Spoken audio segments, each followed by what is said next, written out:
This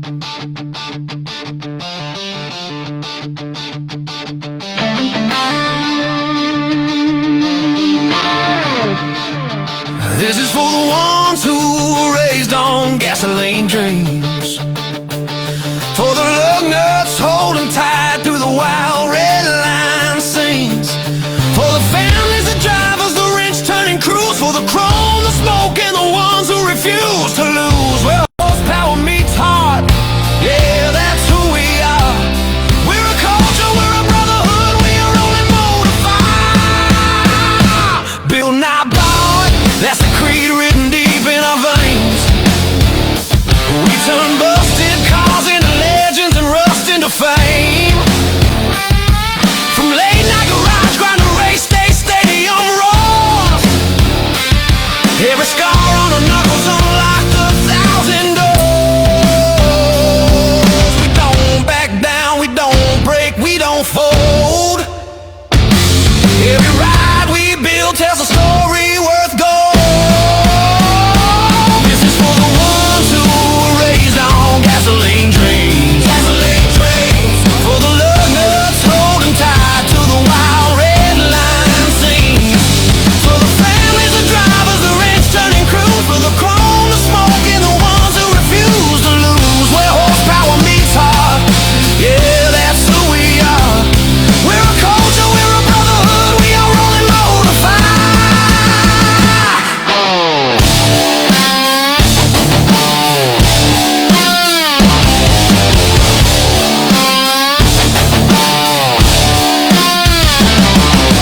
Here's to the nights when the world said slow down, but the engine said no and we stood our ground. To the ones who grew up rich and when the rest took the easy way, we found our path in the piston noise and we'll ride it every day. Pedal to the metal, this is where we belong. Cars, trucks, monster trucks, loud and strong. Passion, pride, lug nuts, side by side. If you love what you drive, then ride, ride, ride. This is for the legends that started in dusty garages, for the kids who chase dreams through the scars and collages, for the racers who gave everything without fail, and the fans who stand proud when the engines wail. Where horsepower meets heart, yeah, this ain't a phase. It's our passion, our culture, and we'll live it to the grave.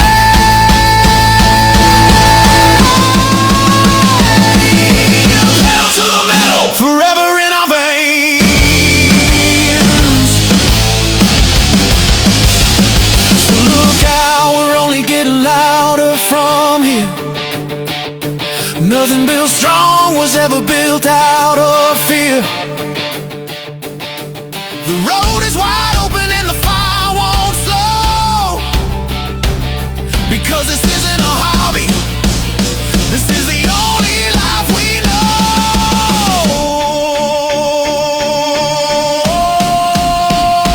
Pedal down, heads high. We're not done.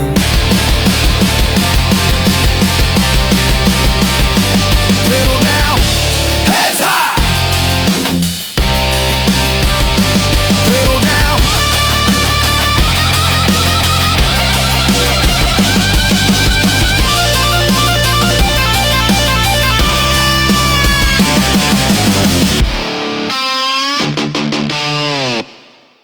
Ladies and gentlemen, start your engines. You're listening to Pedal to the Metal, Motors and Music, the show where horsepower, stories, and great music come together. From beautiful collector classics to fire-breathing race cars to the ground-shaking thunder of monster trucks, this is where the world of motors meets the power of music. So strap in tight, fire up, and grab your favorite cold drink, because a ride is about to begin.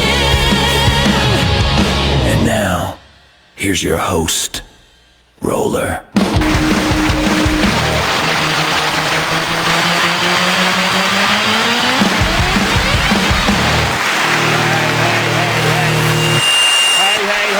What's up, guys? How you doing? How you doing? Hello, Connor. Hello, Scotty. Hello, Kevin. Hello, Robert. How y'all doing? Timothy Dudley. How y'all doing out there, man? Hey, how's my audience tonight, man? Look at the beer driving rowdies. They're out there, right there. All three of you, winking, blinking, and nod. What's up? Mezzanine, how you guys doing up there? Good to see you, man. Good to see you. Thank you very much. How you guys doing? Oh, man. Packed house. Young Guns in the house tonight, guys. All right, let's calm it down. Let's just bring it down a little bit. Let's go ahead and bring it down. Dave Gross is in here. How you doing, guys? Let's just calm it down just a little bit now. Come on, come on. We'll save the hand clapping and the foot stomping for all the superstars like Chris Miller and Dave Gross. You know what I mean? No, guys, welcome to another great episode of Pedal to the Metal, man. I am excited. Last week on Sunday, we had Scott Goodhue on, and we talked about all the young guns of the auctioneering world that are going to be on tonight. And then after we're done with that, with Chris Miller tonight, we're going to be talking to Dave Gross, legendary announcer. Hello, Tony. What's up, buddy? How's my Goomba doing? Anyway, it's going to be a good show, man. We're going to have a lot of fun, and we're going to be talking to some of these young guys out here that are really getting started in the auctioneering business and have made really a good name for themselves. And man, these young guys are really good, man. They really are. So Chris Miller will start it off tonight. We'll be calling him in just a minute. But first of all, let's go over the calendar right fast. Of course, like tonight we got Chris Miller and Dave Gross on. On the 12th, we got Blake Sherman and Mike Welch. Now, Mike is a tentative because he might be working. We're not sure. He's a heavy haul driver, and he might not be able to make it. So we're going to get a confirmation from him during the week, and we'll find out about it. Then on the 15th, we got Mr. Chad Lamb. He's going to be one of the young gun auctioneers. And then Dr. Danger's on, man. That's going to be a good one right there. And then, of course, on the 19th is Wes Lamb. And then Jeff Little from Sunrise Rod and Customs. And then on the 22nd is Mr. Kevin Rudder. And then we have a local musician here, and his name is Deadbird. That's what he goes by. He's going to be on. Then on the 26th, we got Mr. Trent Holsworth from the Young Guns. And then we have, on the 29th, we have Ethan McDowell on the Young Guns. So it's going to be a good show, man. It really is. You know, I thought Sunday's show was awesome. You know, me and Scott, we go back a long time. And we're bros, man. And, you know, it was just good talking to him, and you know he's mentored a lot of these auctioneers, and it's going to be cool just to see how these young men just start to grow and grow and grow into, you know, the craft that they have, you know. And then we had Tony Jeanette on, man, and Tony and I, we know more people in Pueblo than we thought we did, and you know, it was just a great conversation, man. I really had a good time with him. We learned a lot about Goat Hill. We learned a lot about people that we knew. It was just fun talking about Pueblo, man. It really was. So I had a good time. But tonight we got Mr. Chris Miller on, and Chris grew up in the auction business. He is a cattle auctioneer on Mondays. Then he goes into the cars and works Tuesday. No, he works Wednesday in Denver, and then he flies out and goes to Phoenix on Thursday. But you know he's competing in all these competitions and stuff, and he's just doing a really awesome job. I think it's the LMAs, if I'm not mistaken, that he's competing in now, and that's big time, man. That is big time right there. And you know we're going to be talking to him about how that's going and different things like that. So it's going to be a lot of fun, and you know I just glad that you guys are out there. Kevin Dickey, how are you, my friend? Good to see you there. Good to see you, man. Anyway. Let's just go ahead and pay some bills right fast, guys. If you are looking for somebody to do a windshield, a side glass in your automobile, the only people you need to call is Art from Arch Auto Glass. Art has a mobile service. He can hook you up like he's hooking me up right now for putting in a windshield in my motorhome. And he doesn't do that, but he knows somebody that does. And they have a mobile service. They're going to come right out here to the house and stuff. So he is, I'm going to use the word plethora. He has a plethora of information. Hello, Cousin Debbie, on auto glass. He knows his job. He knows it very well, and he does a good job. And his phone number is 720-296-8635. That's 720-296-8635.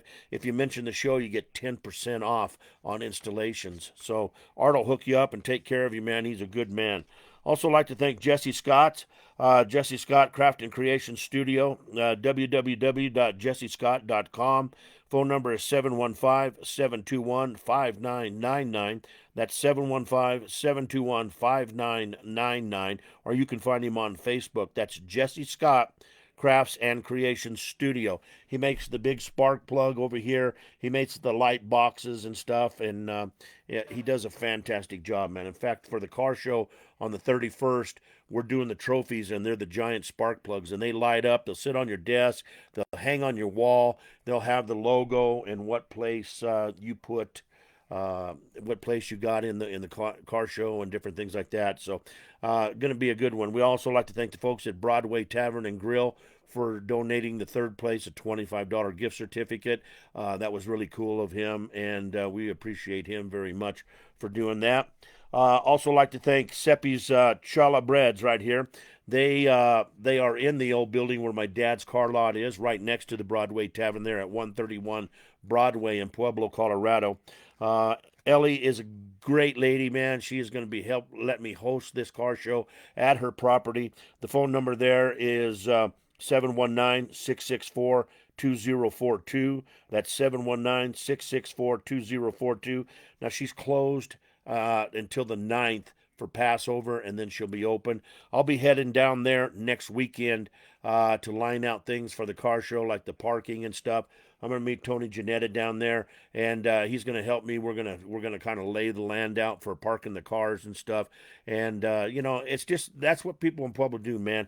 If you need help, they're there for you. He talked to me last night or the other night during the show and said, Roller, if you need me to come down and help you, man, I'll come and help you. And I could use all the help I could get, man. I really could. And then now, guys, if you don't watch any of the other shows during the whole month of April, make sure you tune in on the 17th, man, because Robert Haas and I are going to be talking, and we're going to be talking from his compound after his monster truck show that he's doing down in Florida. And he's going to have BJ Johnson, the bad boy of monster trucks. Kevin King's going to be there. Lindsey Johnson's going to be there. And we're all going to sit down and we're going to talk monster trucks and different things like that, man. I got I got Robert's song all made out. It's really a cool song, man, and I really look forward to that interview. So make sure you mark the 17th. That's a Friday, okay? It's a special show. We're going to have all kinds of people there, and we're going to be talking to a bunch of different people, not just one. So make sure you tune in for that show for sure. But, and then on the 18th, we got Trucks and Screwdrivers in Castle Rock, Colorado. And that's my buddy Justin Groulet. Justin is a Pueblo boy, and I go support him, and he supports us, man. And he works at the Black Eyed Pea. He's the manager there, and he has one hell of a car show, man. And that's going to be on the 18th, and it's called Trucks and Screwdrivers. It's from 9 o'clock in the morning till 12. You get a free cinnamon roll if you are in the show. They got $5 margaritas. They got $5 screwdrivers. They got some great drink specials. They got handheld burritos you can buy there so you can walk around and check out the cars. Plus, you can go inside and get yourself something. And, man, I got to go inside and get me a chicken fried steak with green chili and, eggs and potatoes and stuff like that. I'm not fat enough as it is, so I got to get the big breakfast.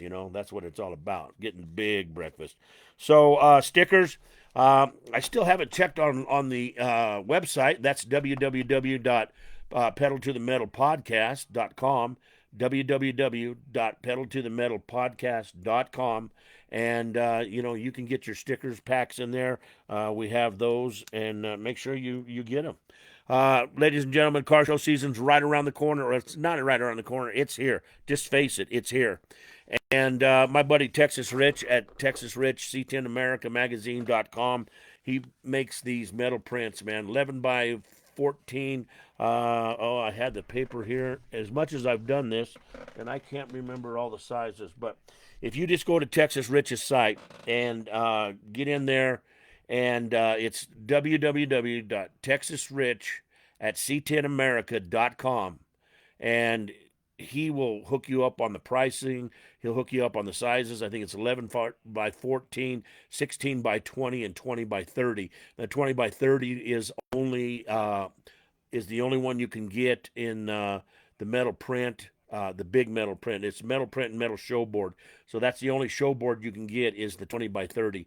But give him a call, get put in the queue, get everything going on, and he'll hook you up on the pricing. If you go to his website, I seen today that he had the price schedule in there. You can see what the prices are on the different size metal prints or metal show boards, and just go ahead and get in there. So it's 6 p.m., man, and I know I went through those kind of fast, but I told Chris we were going to call him, and he's either in Phoenix right now or he's at the airport.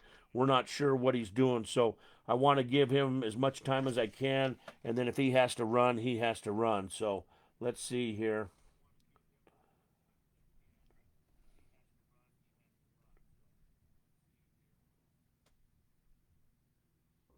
Uh-oh, that's the wrong deal here. Hold on. I'm sorry.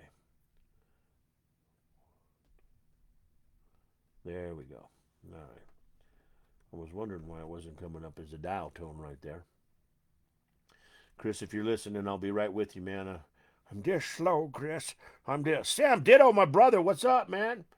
All right, let's see here. Here we go. Here we go. Come on now. All right. I'm glad I don't have dial up.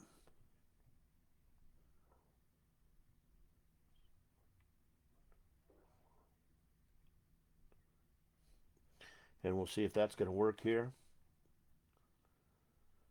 I think it will.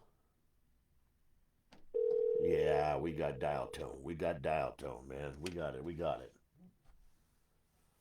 Hello. Colonel Miller, what is up? Well, not a whole lot sitting at the airport, Mr. Roller. You're at the airport then, so you missed your flight to be on the show, didn't you? Well, I pushed it back so I could be on the show. There's a difference. You're a gentleman and a scholar. I don't care what Scott Goodhue says about you. You are a gentleman and a scholar. And I'll take those hundreds as soon as I see you next time for putting in those good words from you. Well, you weren't supposed to tell anybody I was Oh paying you for that. gosh, darn it! I'm not very smart, Chris. I did not very smart. You know what I mean? That's all there is to it. So, Chris, I understand. I'll tell you what, man.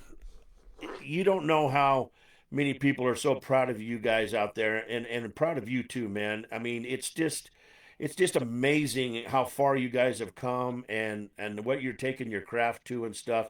But let's just start out right fast and talk about you growing up in the auction business at the cattle auction. Talk about that a little bit. Well, a lot of people have asked this lately. I don't know how to answer it. My family owned a cattle barn out in Calhan, and that's what I grew up in. But, kind of like most kids, I didn't really want much to do with it. So as I grew up, I went off to college and thought I was going to do all kinds of cool things, and wound up coming back. And, obviously, Scott at one point kind of turns around and asks, "Hey, you ever got in the car business?" No. So I wound up going in and working some ringman, stuff with him between, Colorado Springs and Denver, and doing that. And, at that point I'd kind of been back home and working with my dad, working cattle and running cattle and doing things along those lines. And then, working as a ringman, and that's kind of where I wanted to stay. I was really enjoying it. And then, one day both my dad and, Scott had asked me, and says, "Hey, when are you going to think about, being an auctioneer?" And I told them both I hadn't really thought about it much, and they both said, "Well, maybe you ought to learn how to do it." And unconventionally, most people go to school and learn and do things like that, but I was already, with my dad and with all of you guys up at the car auctions and everything. And Scott just so happened to have a Shane Ratliff CD. That if you listen to it, it says it's not a teaching tool, but that's what I used it as. It just things that he uses in his chant, but between Shane CD and my dad and Scott and I mean every one of you guys up there, Jeff and well, I guess you are Jeff, but you know, Josh and Kenny and Terry Elson and I don't know, you guys, anybody in Denver basically is the only place I was at. Probably asked so many questions, you guys all got tired of me, but no, never did. At man. the end of the day, it all worked out, and so that was kind of then the way that my life changed, going to be an auctioneer, and in 2000, I think it's 19, is when my dad passed. So that's when my mom kind of looked at me and goes, "Who's going to sell the cattle?" And well, I'd been selling a few cars, and it just started selling. I think at that time I was selling Nissan and Ford on Tuesday and Wednesday in Denver, and I may still have been ringing at dealers in Denver, and I think I was flying to Vegas a little bit and ringing down there. So just kind of looked at her, and I said, well, if we can get the help, I guess I'll try, and that's what we did. And, that's a whole different world than cars, but by 2026 now, we've kind of got it figured out. I'm doing all right. I'm probably by no means, any good, but I'm trying really hard. So well, that's how that works. Chris, I'll tell you what, I'm going to stop you for a second because I don't know much about the cows. I know they make a good steak, okay, and I know they make good hamburgers and stuff like that. I couldn't tell you I couldn't tell you a fat cow from a skinny cow to a smooth mouth to anything. But Chris, I've listened to you talk. Your chant at the livestock competitions that I've watched, and I've seen you, man, and you explain a cow so superb, man. It's amazing what you have learned. I mean, you've always known it because you've heard it. No matter what you thought, you've heard it and you remembered it. It's stuck in your brain.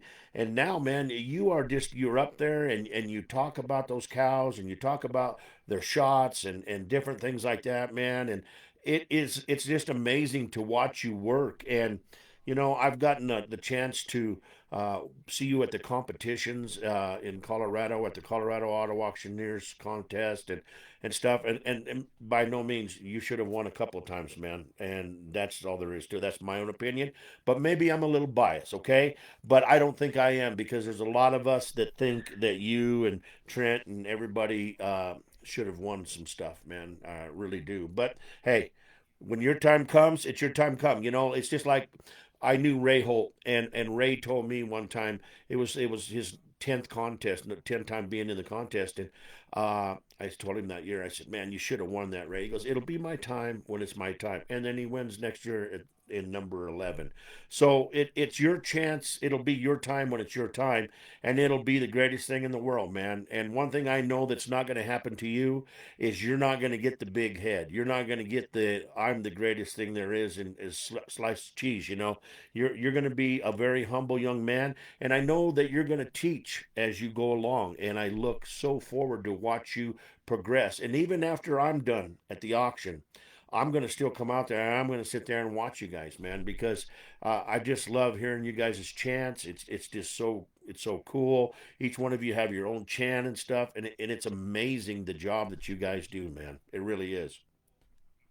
Well, and it's a lot of fun, and I appreciate all that. I mean, I agree with what you said about Ray. I mean, sometimes it works, sometimes it doesn't. The whole competing thing, it all comes down to, what do the judges want to hear, and if they like you that Yep. day, and it's not even really that day. A lot of these competitions, you could run back right after the other one, and there'd probably be another winner. Right. So that's just how it works. It's not a big deal, but, it was fun. And, as we were all coming up, Wes and Chad and I and Joaquin and some of those guys, I mean, we're all good friends. We get along great, but we all have to compete. And that pushed us all pretty hard. So we all had a lot of competition, a lot of great mentors, a lot of people helping us. And, it's a different ball game, so you go look at, kind of Wes and Chad as the example. Joaquin would be one as well. Those guys are a lot of primarily into cars. I guess Joaquin sells some livestock and some other things, like Trent does some some estate sales and stuff like that. But you were kind of talking about the difference in the cattle chant and the way you talk about them. Right. Well, the internet is not new to cattle by any means. I mean, there's been a lot done on the internet, but when you go look at the car side of it, you have a CR, and you know as well as I do, a lot of times the guys on the floor with their phones and everything else, they actually know more about the car than we do. Yeah, well, that's You know, true. um, when it comes to cattle, we don't have any of that on the internet. What I say on the internet, or what all the auctioneers say on the internet, or anybody that's announcing the animals, I mean, that's what the buyers know. So there again, I'm going to just kind of fall back, and I'm not trying to be this guy and downplay anything, but I try to do my very best to tell you what's in the ring, because that is what I can see, and that is what helps the people buy things and try to make as good of educated, guesses and buys on the cattle as they can. So the more information you get, the better they are. The better people, the better relationships you make with the guys that are bringing in cattle and what that they do. That sure helps a lot. So it might sound good when I say it, but that's all the hard work from the producers that are bringing the cattle in. Right. That's all their work. I'm just telling you what all these guys have done, all the hard work they've put into it. So Well, but I mean, you're announcing it very well. You act. I mean, for somebody like me, that's really. I don't think I've ever been to. I might have been to one down in Amarillo one time, because we went over there for lunch one day and they had a sale going on, and we sat there and watched them for a little bit. But for somebody like me that doesn't know anything, man, the information that you got from them, or however you got it, you portrayed it out as like, man, this is what's going on, and it made it believable. You weren't reading it like from a script or anything like that. You knew what you were talking about, I guess, is what I'm getting at. You know what all that stuff is and stuff. So for instance, for folks, and yes, Carter, a chant is where you talk really fast. Yes, it is. But for the people out there where that really don't know the difference, Chris, tell us the difference between a cattle chant and an automobile auction chant. well, some of the biggest differences that people notice are when you go listen to someone like a John Corey or a Ralph Wade, which is, top end cattle guys. They're very rhythmic. They're very, I don't know the exact words I'm going to use, kind of bouncy and fun to listen to, and really, really rhythmic on that, because they have the opportunity to be able to do that. When you move into the car side of it, as you well know, we are trying to move product as fast as we can through Right. those lanes. Yeah. And so a lot of times you get very fast. That would be guys, call it Scott Goodhue, the Shane Ratliffs, I don't know, all of those guys that are, I mean, they're still very clear. It's still very, very fun to listen to. They're very, very good at what they do, but it loses a little bit of the rhythm that some of the cattle guys have, because of the speed and how fast they're trying to move things. And a lot of that comes down to bidders. I mean, you listen to some of those guys, Shane and Scott, and some of those other guys that are really, really fast. They have to pause and slow down and wait and break down and work on something. They get some of that rhythm Right. back into their chant as they're able to slow down. The cattle deal just tends to be, I'm not going to say any slower, because if you go watch a good sale where the good cattle and the bidding's coming fast, I mean, they're still moving the money as fast as anything. It just tends to hit that little more of they call like a cattle rattle type of a chant. And so that was actually one thing that I worked pretty hard on between, like Scott, and then like my dad and Terry Elson, and listening to Shane Ratliff's CDs, and actually as years progressed, actually getting to talk to Shane and meet him, and, doing things like that. And going back into someone like Kenny Holsworth, who, as we all know and give him a hard time for, might be just a touch slower than everybody else. But you could get in and you could kind of hear some of those rhythm changes. You can hear some of that other stuff. And so what I was trying to do was put together a chant that I could speed up and sell cars. I could slow down and sell cattle. I could speed up or slow down depending on what kind of maybe fundraiser event that I'm doing, or an FFA auction, and some stuff like that. And in my opinion, some of the biggest difference in the chants are when you go to a car auction like we do, that is, I mean, those guys are vetted. They have their bonds. They have their testing. They have everything else. Those guys are professionals. Right. and they should know what they're doing when they walk into the floor, to be able to buy that car. Well, you have those same professionals that do it as much or maybe even more on the cattle side of it. You also have people that go hit an auction once a year. Right. They have to go buy some cattle to keep their land in agriculture status, for taxes and stuff like that. So they don't necessarily know what they're doing or why. And then some of the difference is you sell cars by the whole numbers. There's nothing, and not to say it this way, there's no funny business in that. If I say 21,000, that's what it is. If I go sell an 840, 45-pound steer and I sell it for, $3.20, what does that actually add up to? Right. At the end of the game. Right. So it takes a little bit different. So that's slowing down just a little bit, so letting everybody kind of catch up and do things. And like I said, on a good day where the cattle are good and the bids are coming fast, it's no faster or slower than anything else you do. Yeah. But you do tend to keep that different chant in there. So it's one thing I tried to work on pretty hard, was having kind of one chant that I could move into different genres of things. Right. So Chris, since we're talking about, fat cattle and stuff like that, and, we're going through a deal where meat packing plants are going on strike and stuff, and people are paying a lot of money for cow, for hamburger and for steak and roasts and all that at the supermarket. Tell them how that starts, how that price increase starts, where you start with the market. I mean, because of the way that the farmer has to get that cow ready for sale. Why don't you tell them about that? Well, and actually I should probably start by saying this. I am far from knowledgeable on this subject, but I'll give you my opinion and Well, what I that's what I see. want. That's what I want your opinion, and A lot of that's fine. lot, lot, lot of it comes down to look at what your pharmaceuticals cost anymore to, go put into your cattle to keep them healthy, to move them to the next level. There's a lot of people out there pushing the, no antibiotics, no shots, the all naturals, the all organics. And I mean, that's all fine and dandy, in a very closed herd, where your herd doesn't ever go anywhere.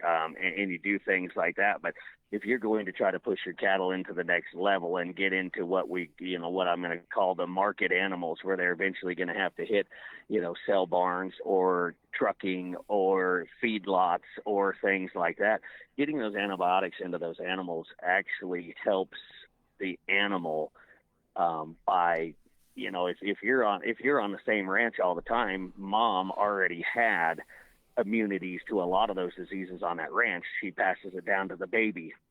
Right. So if you're doing farm to table and they stay on your property, you have the luxury and ability to do that. But if they have to hit these other aspects of the market, then giving them these pharmaceuticals, these antibiotics and things like that, that's just trying to keep your animal healthy as they transport through the different stages that they have to go through.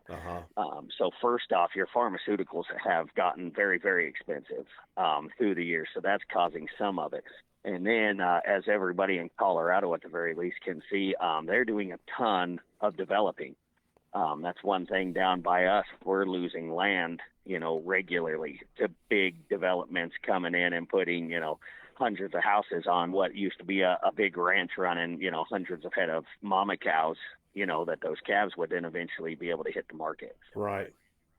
Well, and so that's doing another thing. You're losing a lot of cattle to land development, and I mean that's happened. It's part of the technological advances of the world and everything else, and that's not so much a bad thing. But what then that has produced is now we are at if I remember correctly, we're at kind of an all-time low as far as herd numbers in the United States. Wow. So now that goes back into basic economy as far as, if you have low numbers going in, supply and demand says that if you don't have the supply, your demand goes up. That's why your prices then go up. That's really what it kind of comes down to in the end. But you also have to take into consideration, this is absolutely 110% my opinion, but America raises the best beef. There's a reason that our beef costs more, and it pretty much speaks for itself. I mean, and that goes for everybody raising cattle all across the country. I think we, take all of the animal lovers across the world and just tell them, we take as good a care of our cattle as anybody in the world. And they can say what they want and they can think we're being mean to them or whatever it is that they think. But in all reality, I mean, we are trying to do the very best that we can for those animals. Well, And I think it shows in the end product. Well, sure it is, man, because that's your livelihood. You got to take care. It's just like somebody that's a professional shooter. They take that gun apart every night and clean it and oil it and do everything that And that a guy that races a car, every time he's done racing at the end of the or at the end of the night, he's taking that car apart and working on it and keeping it clean and changing the oil and doing everything. I mean, that's your investment, and you guys they have a lot of investment in that money because what's a fat cow bring right now? What's the market value right now? Well, I mean, I haven't actually looked at the futures or anything like that, but a 1,400 pound steer through the futures is worth $2 and change by the pound. So that's your normal fat coming out of a normal feedlot. Uh So huh. that puts them at $2,800, $3,000. And I mean, don't get me wrong, your cash markets, so your livestock markets, they're seeing prices very similar, that if not higher. Right. For these cattle. I mean, we're selling. I mean, I don't know that we had any this particular Monday do it. I actually think we did, but the last couple of weeks we've had baby calves that are still on a bottle bringing $1,100 and $1,200. My goodness. And that's just kind of the market. And so there's a lot of money wrapped up into them. Oh, Because even guaranteed. those things on the bottle, you have to go put milk back into milk replacers. You know, 70, 80, $100 a bag, and really, I was always taught you put 2 bags of milk through them before you try to wean them. So you got the cost of the baby calf, and you got another 200, then you got pharmaceuticals, and you got other things, and so when everybody goes, oh, you're bringing that 5 weight, 6 weight calf in, bringing 25, 26, $2,700 by the head. And wow, that's a lot of money. Well, not really. Look at all the time that's invested into a baby calf that's still on a bottle. Yeah, that's true. So, Chris, from the time it's a baby calf to the time it's ready to go to sale, how long of a time is that? How long does that farmer has to invest in that cow? Oh, it depends on what program you're in, but a normal one's probably somewhere around 18 months. See, and that's a lot of feed, a lot of everything, man. I mean, it's just that's atrocious. So that's kind of crazy, man. I, Well, I mean, even I and if didn't know you're that. if you're running your own cow calf herd, I mean that's just for the calf to come out and finally make it to the final market. You have cows that you have to feed all around. You got bulls that you only use for a handful of months a year, but you go buy a good bull anymore. I mean, just your normal average. No, I wouldn't say average anymore. But your normal bulls going to bull sales are 10 to 12,000, if not more. I mean, I Right, just know some friends that have bought them right in those areas. I mean, so you've got those bulls that are just standing out there for more months than they're being used, right. but you got to have them make more babies the next year. So you keep them around, you feed them, you do everything else. So, And plus, you got to keep them healthy too, man. You got to give them shots and do oh, whatever you got to do, man. So that's another big yep, cost right there. yeah, absolutely. So So there's more time invested into them than a lot of people realize. right, and I mean, there's probably a lot of people out there that think, it's not that hard. You just get some cows, you put them out in the pasture, and then you take them to market and sell them. But that's why I wanted you to explain that, so that some of the people that are listening that are going, "Wow, I pay so much money for meat and stuff." Well, for the reason why you pay so much for meat, it's not just because the farmer's getting rich or the rancher's getting rich or anything like that. There's a big process, and I wanted you to explain it, and I think you did a very good job at it, man. I really do. So thank you very much for explaining that. Oh, well, I like I said, that's my opinion and my outlook, but that's kind of where things are sitting at. So, Well, Chris, you do it every week, man. I mean, it's nothing. You're around it. You know it. What like I said before, you know it whether you think you know it or not. Your opinion matters, and it's pretty well spot on, man. To be honest with you, I would think anyway. For all those reasons that you explained, I really do. So, what kind of a cow is a better cow to if say somebody wanted to get into the ranching business, which is that's so hard to do, man. But if you wanted to get into the ranching business, what's a good breed of cow? Well, obviously, I'm going to tell you what everybody's going to say. Go get into Angus and go get into black Angus. Uh-huh. Um, but in all reality, let's just make it a general kind of just a general mark. Go get into your beef cattle.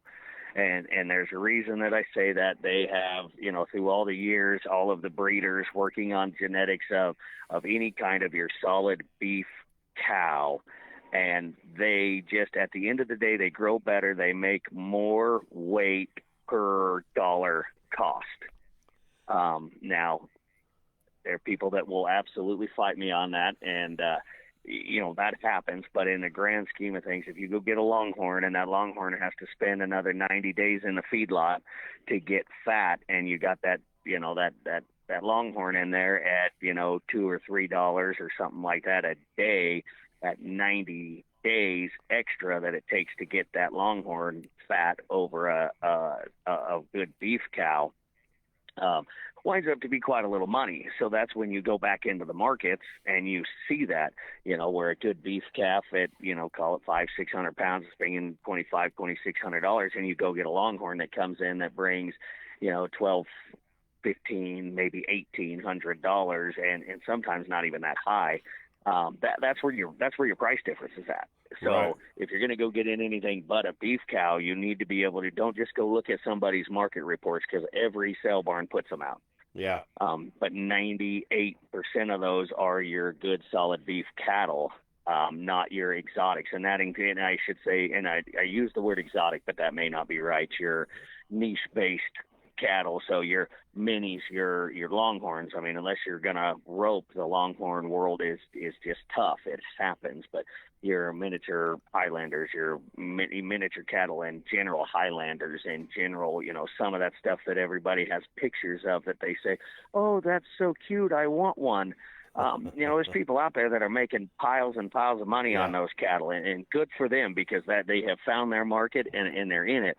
But when you have to bring it back into a market like what we have, that those are not the market animals that are desired. They take longer to feed, they take longer to grow, they may not ever get as big as a general market calf. Therefore, you get marked down on the other side when you go back to sell them.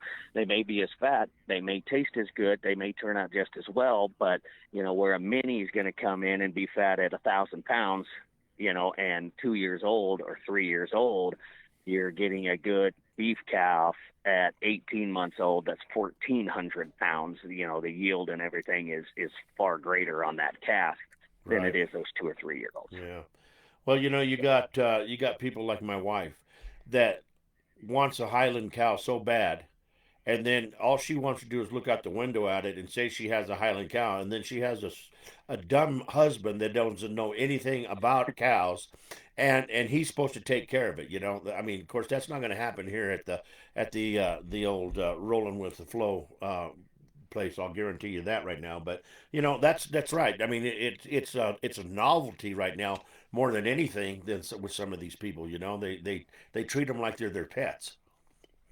Yeah, and it gets really hard because sometimes that novelty sticks around for a long, long time, and you can buy and sell them, and kind of stay afloat on them, and it does work and it does go. But most of your novelty animals over the years have had their high highs, and then the next thing you know, they're not worth anything. Therefore, I mean, just to give you an example, there was emus.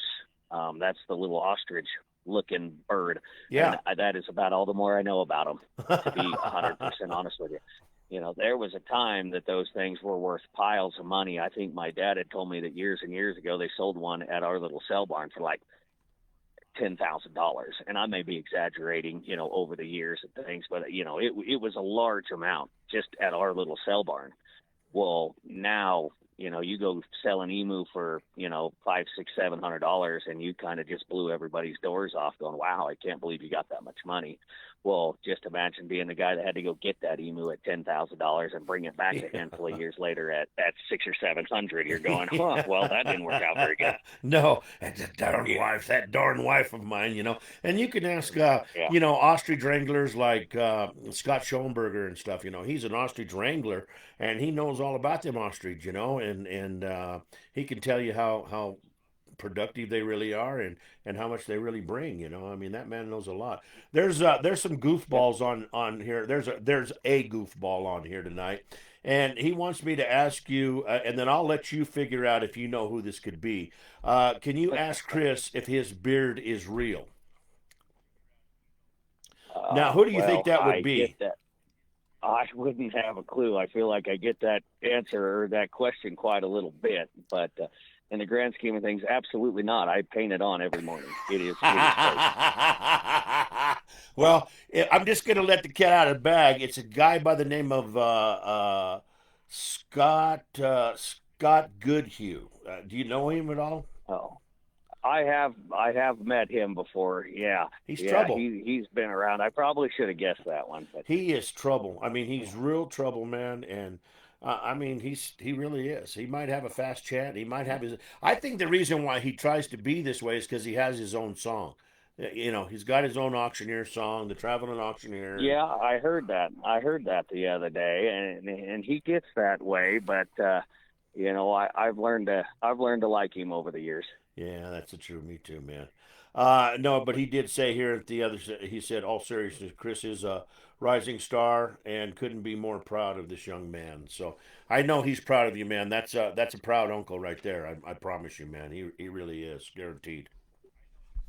Well, like I've said a handful of times between him and my dad, and again, all you guys up there in Denver, and then as I was able to expand, there's even you brought up Scotty Schorenberger, and I think I've said Terry Elson, who I don't get to see anymore. We've went other directions, and guys along those lines that have done quite a little bit to help me, and you guys were kind of talking about Randy Lamb and Sodi Caraway, and just so everybody knows, every name that I have thrown out and some of them that I haven't, every single one of them has yelled at me quite a little bit.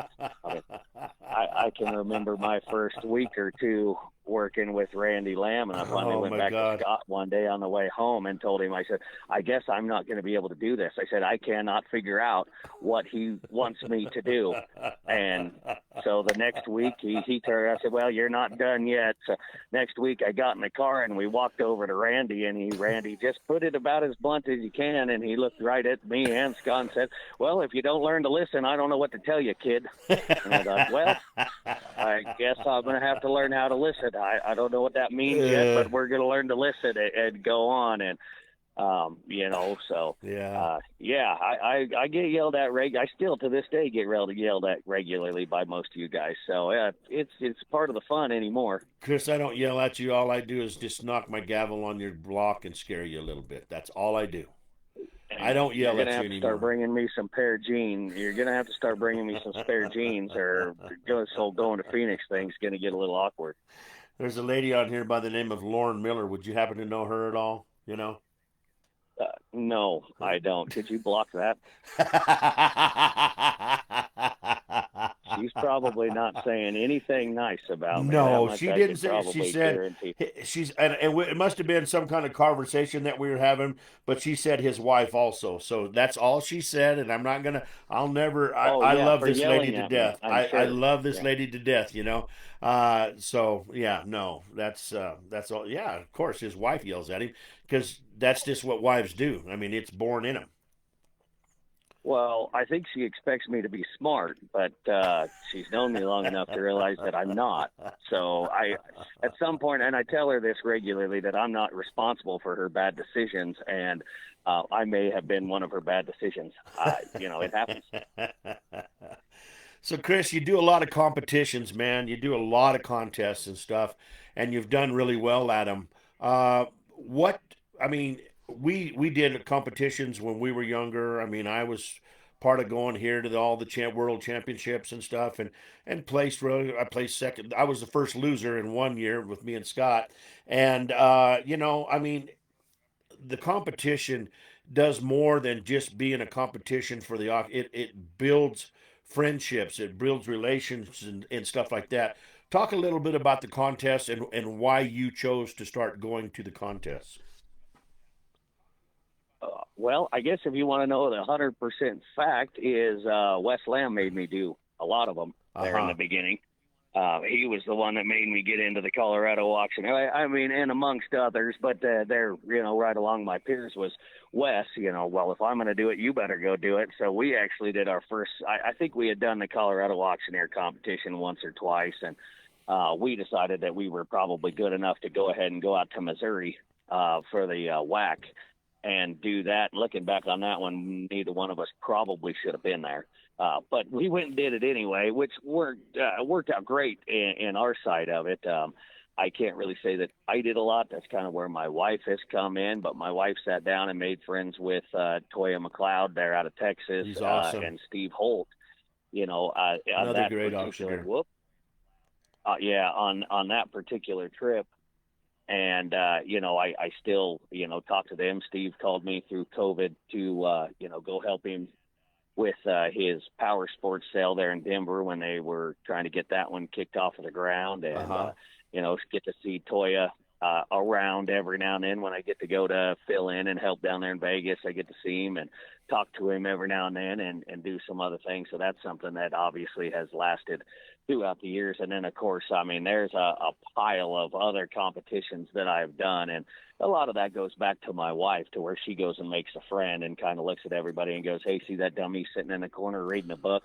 That's my husband. He's an auctioneer too. Do you want to talk to him and hang out with him and get to know people that way?" So yeah, the competitions at the end of the day, I'm just kind of, in my opinion, just kind of getting to where I'm starting to do well and get up into, the finals in some of these competitions and doing things, because it's kind of like we talked about earlier. It doesn't really matter how good, bad, left, right, other things that you do. A lot of it comes down to what do the judges want that day, and you kind of have to learn that throughout the years. And as a young auctioneer, I got kind of bitter because I sure thought I was a lot better than I was getting scored. Right. But as I have grown up through this stuff and done more of them, you start to understand it that, hey, this judge wanted this, and it's just not what you do. Scott tells me all the time, you get up there, you do the things that you do every day, Yep. and if you do anything else, that's not you. It's not that it's wrong, but it's not you. So get up there and do what you do every day. And then you start learning what they want. And you start working some of that other stuff the judges want in there. The interview deals, you and Scott talked about that. That has always, and coming into this LMA competition eventually in June, that's still probably going to be my downfall. I don't enjoy them.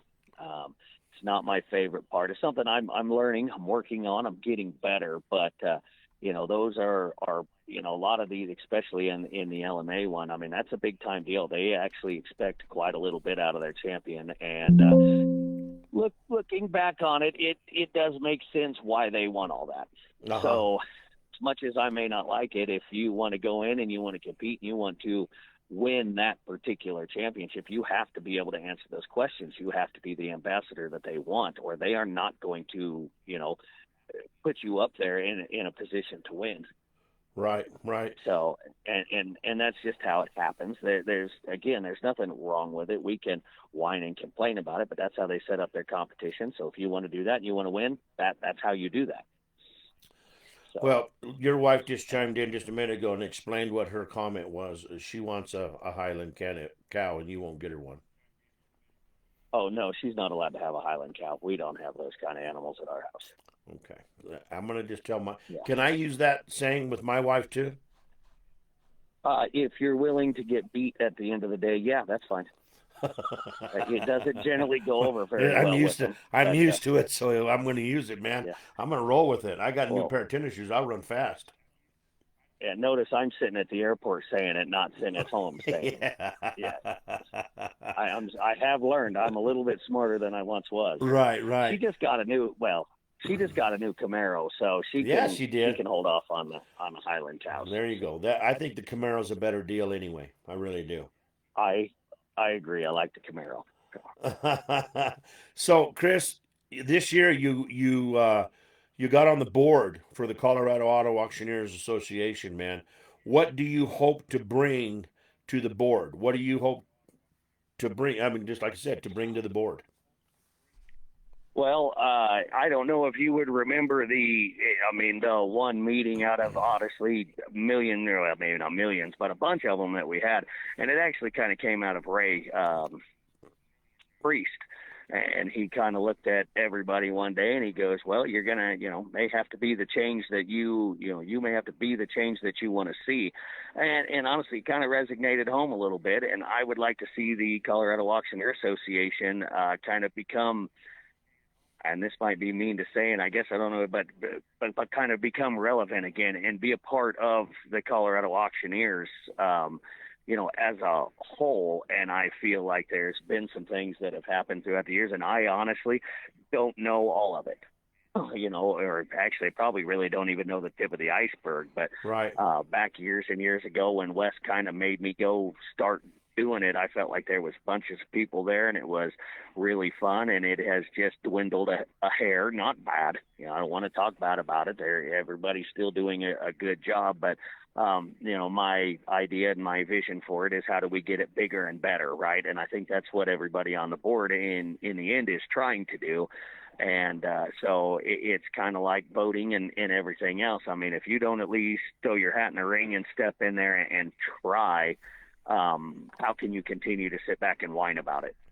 So Yeah. I don't know how much good I'm going to be able to do. I'm going to try to do everything that's available to me. And I know a bunch of guys that are on the board right now. So obviously that helps. We can kind of sit and talk and do some things and see what we think we can and cannot do. But at the end of the day, I just wanted to kind of, bring it back into kind of the mainstream of, if you want to be a Colorado auctioneer, hey, go get a part of this association, because at the end of the day, they'll help you. I mean, there is camaraderie there. There is, there's always people out there looking for jobs, looking for help, I should say. And you never know when a guy, like Josh White's going to need help at a horse sale, or I'm going to need help, at the cattle auction, or Scott Goodhue's going to go to a car sale somewhere and maybe need your help. And I want that to be not a, hey, who do I call? Where do I go? What do I look for? I would like you to be able to go to the Colorado Auctioneer Association and have a list of, solid individuals that you can go put, make a phone call into and say, hey, come help me. And in your mind, know that they're a pretty solid professional. They'll be able to come help you. Right. That's the end goal there. Well, I was in. I never ran for any kind of office or anything in the association, but I was a member for a lot of years, and uh, I just didn't like the way that they treated us as automobile auctioneers. They thought way different of us than anybody else in the world, and really, and you know what, I'm old enough, I don't care what I say anymore. I really don't. I don't care. I really, I got gray on my face, and I don't care. It's just that there was people that were not even auctioneers that were on boards making decisions for auctioneers. How can that happen? It's like me being on a medical board and making decisions for brain surgeons. It's stupid. Yeah, Why would you do something yeah, like that? How would you allow your association to go ahead? That's why I got out. That's why I got completely out, because I enjoyed coming to the contests when you were there, when Wes was there. I mean, I bought a very expensive bottle of scotch from you, for you at the deal. But I don't yeah. care. I was there for supporting you guys. That's what I was there for, and I did what I did. But they turned me off from really be getting it involved because of the way we were treated. And maybe I should have taken the advice that you just said. And if I want change, I should have done something about it. But at the same sense, I was just a car auctioneer. I didn't have my own auction company. I didn't have anything, and I just didn't feel that I had a chance, to do anything about it. So I just quit. But now I'm going to tell you one thing right now. When I see people like Scott Goodhue and yourself and Trent Holsworth getting back on the board, and you got Riley Bear on the board and stuff like that, I'm gonna get back in there. I mean, I'm not gonna run for no office or anything like that, but I'm gonna get back in there and I'm gonna show my support for these people that are trying to make changes. And I think it's the best thing that's happened to this auctioneering contest than any or this association in a long time. I really do. I think there's big change in the future, and I think it's because you guys got involved. I really do. Well, and I think that's why all three of, or all four. Well, honestly, I know most of the guys, and most of the men and women on the board, and I think that's what everybody wants to do. I mean, to put it bluntly, but I have heard very similar things from what you just said from car guys and cattle guys, and honestly, even guys that just do estate auctions. You know, three or four of them a year, and they all felt the same way. I also hear a lot of, well, the car guys or the cattle guys or anything like that. They're the ones that always win, and I always address that particular question with, let's just use the car guys and the cattle guys. Well, if you're out there and you're selling 2, 3, 4, 5 days a week, what does that give you over a guy that is new, is learning, or is only selling, 5 or 6 times a year? When I sell as many times in a week as you sell in a year, Yeah, what does that mean that I'm getting that you're not? I am getting lots and lots of practice. I'm getting lots and lots of time behind a microphone. So guaranteed. instead of being upset or jealous or feel like you're not going to get there or something like that, in my opinion, that's where you go to those particular individuals and you say, hey, what can I do to get better? What are things that I can work on? And I know it sounds dumb when I turn around and tell you, it's like, well, I'm just getting a lot of practice. But when I mean, just use this week for an example. I mean, I'm going to sit down, sell cattle for, what was it, 2, 3 hours on Monday.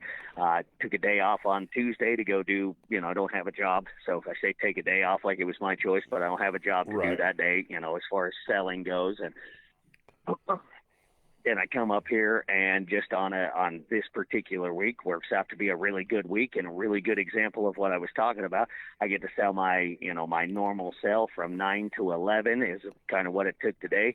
Then I wait till noon. I sell a forward close sell from noon to call it 1:30 or 2 or something like that, however long it took today.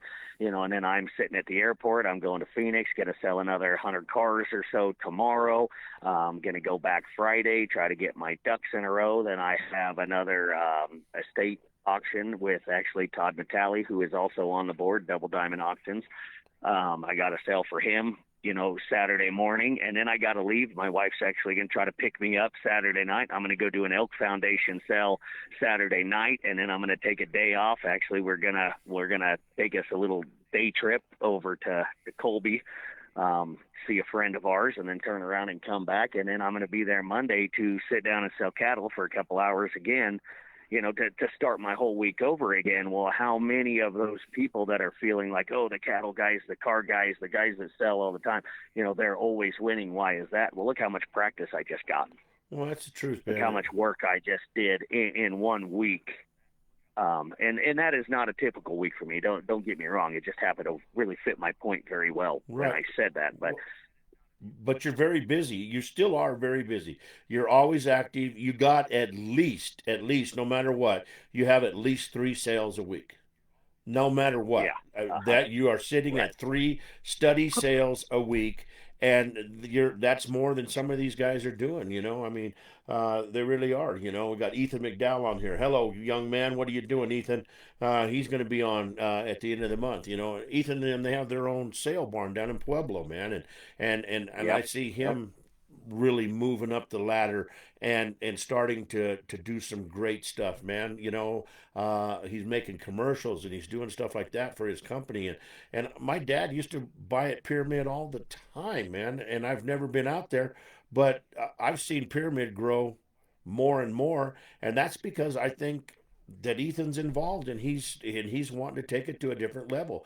And that's what I think you guys are doing and stuff. But I really do believe that the people that were the old people on the board were just jealous because as car auctioneers, we work what 3 hours, maybe 4 hours at the most, and Yep. get some pretty decent pay for the day. And I don't know. I think they were just jealous. I really do. I think it was all jealousy, and they let it get in their way of really taking the time and getting to know us better, and maybe trying to learn a little bit more of the craft that we know than they really know. To be honest with you, I don't know. Maybe that's just my opinion, like you say, but I think that's what it is. I mean, I just think they were just too jealous.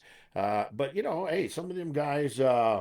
some of them guys that do their own sale, maybe say 2 or 3 sales a year, they make a good wage if it's a good sale. I mean, they make a Yeah. damn good Oh wage, yeah. So Yeah. it really kind of busts down pretty close to what we're doing, but we're doing it every week, and it's hard for it in the automobile business. And you can back me on this. I know you can. In the automobile auctioneering business, it is not what you know, it's who you know to get in that door, man. I mean, and there is no seats available. I mean, try to go and get on right now at Denver Auto Auction with you guys coming up through the ranks. So just try to go in there as a new auctioneer and say, "Hey, I'm a new auctioneer and I want a job." You ain't gonna get one, Yeah. man, because Well, there ain't no and seats you know, available.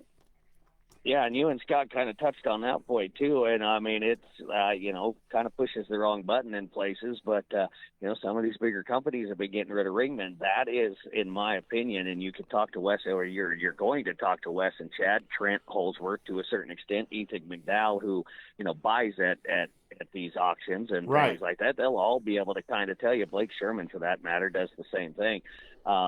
It working on the floor is kind of what teaches you what to do, how to do, where you're going, what you're doing, and without that experience, I think it's going to be very hard for anybody to get into it because how do you know? How do you work? I mean, we all have learned in our lanes that, what your rep says, what your floor says, what this says, what that says. A lot of that stuff, it's not that it's not good information to have, but most of the time that's not exactly what anything is either. You sit down, try to sell the car, you get, on a good hot day at the car auction, a lot of times you start at the floor and you just go up.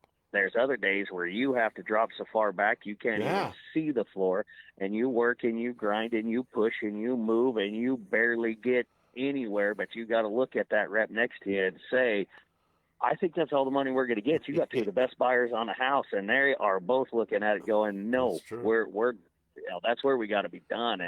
And how do you learn any of that if you don't actually get the experience of watching?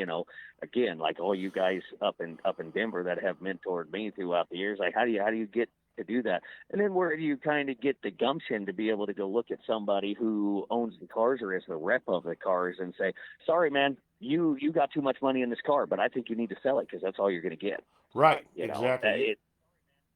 it takes more of a backbone than you realize because at the end of the day, it's not your money on the line. I mean, it's some of your reputation and how hard you're going to work, but Yeah. it's not your money on the line. Yeah.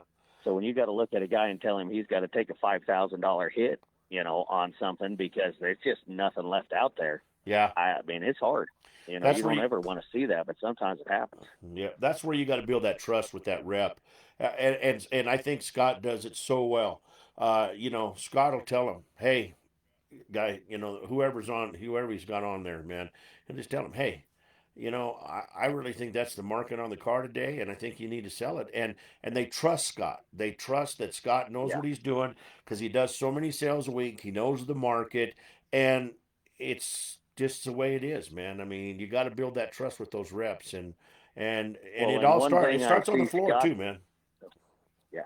One thing I see Scott do that I just am amazed by is every now and then turn around looking at Rapid going, I wouldn't sell that. There's more car than that there. It's worth more Guaranteed. money than that. Yes. And to have the trust in, that rep to turn around and say, okay, let's see what happens, Yeah. pass the car. That in my opinion is a hard one because, like I said, I'm there to sell cars. I like to sell cars. It's really hard for me to tell somebody not to sell one. But No.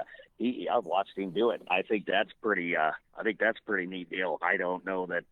I mean, I'll make the attempt. I tried that, but I don't know that I have quite the confidence behind me when I say it that he does. And most of the time, he winds up being right. It's kind of scary when he does stuff like that. But Well, it's the truth, but um, it's he knows his product, man. I mean, he knows his product, the kind of car that he sells. You can't have anybody better in the lane selling cars for you than having him there doing that, man. And I've learned a lot of tricks from him throughout the years, and I use that on my reps. I'm like, you know what? I really think the car's worth more. We just have a bunch of bottom feeders in here today, and they're trying to start yeah, a $10,000 car at $5,000. Well, I told one today, and Michelle looked at me. He was we're just going to use numbers. It was like a $10,000 low, and he wanted to start at 5,000. I said, I will take this mallet and this gavel, and I will hit you over the head with it if you even ask me to start it at $5,000. I said, it's not going to happen. I'm not going to do that. I wouldn't do it for anybody, and I'm not going to do it for you. You know. And some of Right, them don't right. care. Some of them just don't care. They don't care. But I'm serious. I'm not going to do, because I'm there working for the rep. I'm not working for them. I'm working for the rep, and I got to protect that rep's reputation and his cars and everything. And that's just the way it is. I mean, and I've learned that Yep. from Scott. And that's one thing. I don't think he's on here no more. I hope not, because then he'll want money for me saying this. So anyway, but Well, I'm I. still working for my pay from him too. Don't get me Yeah, wrong. okay. But both of us. I mean, he's taught us a lot, man, and it's amazing, amazing how it works out. And I just hope that you guys uh, that you guys continue helping the next people that come across. But who's going to be the next people, Chris? Like you said, I mean, these big companies like Mannheim and stuff like that. Don't get me wrong, they make my big check, but I can be honest and say I think they make a mistake not having a ringman on the floor, because number one, it builds people like you. It builds people like Wes. Builds people like Chad and Joaquin and Trent. You guys started on the floor, you learned on the floor, you're ready to move up into the box, and they don't have to go try to find anybody else, because they got people there that's vested, and all they want to do is work, and they want to work in their home state where they don't have to travel that much. Because I know you, Chris, you don't like to get on that plane every week, man. You don't. You'd rather be at home Right. every night, and that's just all there is to it. But you got no choice. You got to go where the money's at. But these big companies that are doing away with the auction, the ringman, my God, I just don't understand Well, it. and I'll shoot you 100% honest. My wife just sent me a little note here, a little text message, and I ought to say this: that is one thing the Colorado Auctioneer Association is trying to help with and is trying to do. They have the last couple of years been working with some of the schools throughout the state to run an FFA competition. So with the high school kids, Right? and trying to get them involved and bring them up. And they do a couple of competitions throughout the year to try to do things, but they have been setting up one at the convention, and those kids that get in there and place then get to move on to state. And I believe that's in Pueblo, but I wouldn't quote me on that because I haven't kept up with it. Uh Trent huh. will know vastly more about it than I do. But I was honored enough that they called and asked me to judge the one last year. And then actually with all the competing that I do, being able to be on the other side of that and being a judge, that has opened my eyes tremendously as well. That judging deal is way harder, Yeah. way harder Yeah, it than is. I would have ever thought. It's unreal kind of how much you kind of got to watch and learn. And through that LMA competition that I did in North Dakota, the qualifier to be able to go into the finals, I actually got to sit behind a judge after I competed. Okay, so there's no funny business out there. I was already done. My scores were submitted. Uh I huh. couldn't do anything about it. I got to watch how he was keeping track of some of his things, and he had a piece of paper over his scores. I did not get to see any of them, but I did get to see what he was doing, and he was writing down everybody's scores. And as he went in to judge the last, competitor, he would go back in and I believe what he was doing, and I'm like 90% sure, but I couldn't see it exactly. I think he was lifting up that piece of paper and he was just comparing his score on his computer back into the people that he had already judged. And after I saw that, I turned around and said, wow, that's a game changer. I'm sitting here trying to be a dummy and remember all this stuff. And he's clearly done this before where he's writing notes down, doing different things, talking to, not talking to anybody else, but, going back and keeping himself in line with how he's judging. And I thought, wow, that's actually very, very smart. If I ever get the opportunity to do it again, I'm going to move in that direction because it's less and less that you have to remember. But Sure. moral of that story is that the FFA is or the CAA is trying to work back into the FFA to try to help some of these younger generation, these younger kids get involved in the auctioneering side of things. That's good. I do think that's a really cool process. So, Right. like I said, if you talk to Trent, whenever you talk to him, ask him more questions about it. He's quite a little bit more involved in it than I am. Okay, Chris, I got another interview at 7:15, but I want to ask you one more question, and we really can't get in depth, and that's my fault. But I have never heard you talk this much in my life. Usually, ladies and gentlemen, I try when not we're in to. the meetings, we have to tell we have to tell Chris to shut up because he's talking too much and he's not talking at all. But he is a very quiet young man. But Chris, I mean, you have been more. You have given us more information, and I've learned so much more about you just doing this. And I work with you every Wednesday, man, and I've known you for a long time. But Chris, you know your deal, man. But let's talk about, is it the LMAs? Is that what it is? Yeah, so it's the World Livestock Marketing Association Cattle or Association Auctioneer Championship is what they call that. And so the way that all works is they set up 3 qualifiers a year. Everybody that wants to be a qualifier, you got to pay. You got to go to the qualifier. You go and compete, and they take the top 10 out of those qualifiers. And then they have what is called the International Livestock Auctioneer Championship, and Uh-huh. whoever wins that also gets a chance to come in. So by the time you make the finals, which this year is what's that, June 20th, I believe, in Deadwood, and then the barn that we're selling at is St. On's, just right down the road. Uh-huh. When that all comes due, there'll be 31 of us. As long as everybody that made the qualifiers is able to make it, there'll be 31 of us in there, and that's how that goes. So you got to go to the qualifiers, you got to get into the top 10. I went to the one in North Dakota this year because I did one back in Delta, Colorado in 2018, and you want to talk about getting a bad score. I was last place by, I mean, I don't know, 7 or 8 or 9 miles. Um, it was not a good deal, but it was a very big learning experience Sure. because even my dad at the time had told me, you're probably not ready, but it's right there in Delta. Why don't you just go? Right. So I did. I got to meet some of those guys. I got to see some of them again then in 2025 when I went back. I don't know that any of them remembered me, but I remembered some of their names. I got Sure. to meet, a bunch of other people there too, so that was cool. And but anyway, so you go there, I went in there just to kind of dip a toe in to see if it was anything that I thought I was interested in doing. Because, like I said, there's that thing is pretty involved if you were to win it.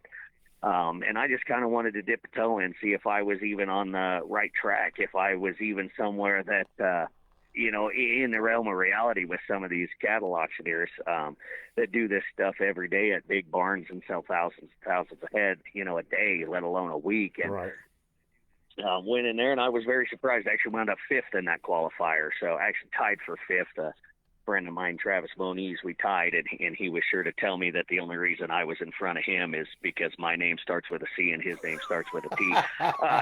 You can say what you want to. I mean, Yeah. I think out in them points a little farther, I may have had him. No, I'm just kidding. But we did tie, so that was fun. I got to see him again then at the meet-in there in Sterling, and we got to talk quite a little bit. So that one was fun too. But like I said, I got 5th there, tied for 5th, I guess. So that means I get to go back into the finals. That whole process is quite a little different. You got to get there Thursday before the competition, and they have a little competitors meeting, and then you got to go in on Wednesday, and they've got on Friday, and then they do the big sit down, the big questions, the interviews, and all that stuff, and then you go to the barn Saturday. And so basically, the way you get into the finals is your score on the interview. Your score is how you sell into the, I guess they call it the semifinals. Uh-huh. And when that's all said and done, I think they take 10 out of the 31 and put back into the finals, and that's how you compete to see who's going to win. So it's still a long road to go on that one, but it's really fun. Like I said, for somebody that just kind of stepped in to see if I was, even on the same level as some of these guys, to be able to step in and actually beat some guys that I think very highly of in the cattle world, that was really, really cool. Well, Chris, I'll tell you what, man. I've really enjoyed this conversation. I'm so glad that you were on the show. You know, I tell you what, man, I just love you like you're my son, man, and I know Scott does, and we're so proud of you, buddy. And you're gonna do good in this world, and what a great way for us to leave a legacy to somebody that's gonna take the ball and run, and you just keep on doing what you're doing, man, and everybody's gonna be proud of you. I promise. You'll be that champion one day. I promise, man. Well, I appreciate a lot of you, or I appreciate you letting me on the show. And just one last kind of thank you to, Scott, my dad, all you guys up in Denver. I mean, you got Scotty Shortenberger in Utah, and I mean, people all over the country that I have met through all of this, and everybody that has helped me, because I couldn't be here without any of you guys. So I mean, that's how that works. And honestly, that's how I believe, and I will help anybody that I can. I know you will. I'm far from the best, but I think I'm doing well. So I'll help anybody with the tools that I have. So. Okay, bud. Well, safe flight to you, man, and we'll talk to you on Wednesday, okay? All right. Thank you, Jeff. We'll see you Wednesday. Thank you, Chris. I appreciate you guys. All right. All right, guys, we'll be back here with legendary motorsports announcer Dave Gross here in a minute. We're going to take a quick commercial break, and then we'll be right back here on Pedal to the Metal, Motors and Music right here. We'll be back with more action right here. Hold on just a second.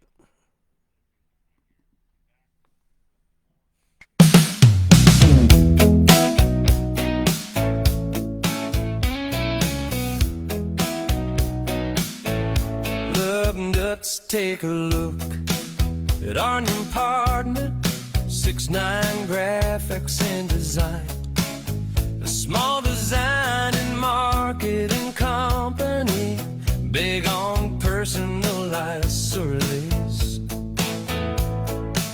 They work closely with you to get your business noticed, with graphics that stand out and grab attention. 6ix9ine Graphics and Design specializes in stickers, decals, and graphics for your hot rods, custom projects, so business marketing. They also offer logo design, brochure signs, business cards, banners, custom apparel, vehicle graphics, and much more. Remember, that's 6ix9ine Graphics and Design. Visit 6ix9design.com or find them on Instagram at 6ix9design.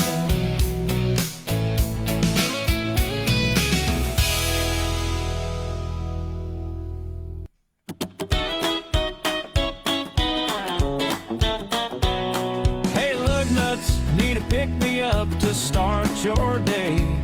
There's a place in Parker that'll get you going. Rise and Grind Coffee has bold espresso, strong coffee, smooth lattes, plus chai teas and cold.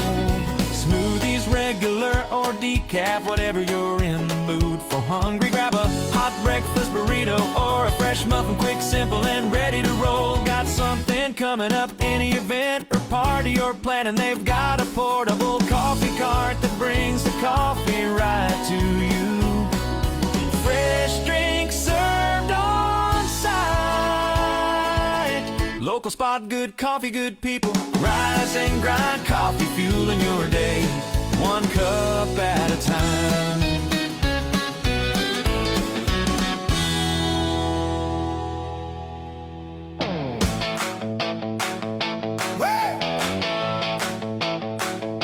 Trucks and screwdrivers,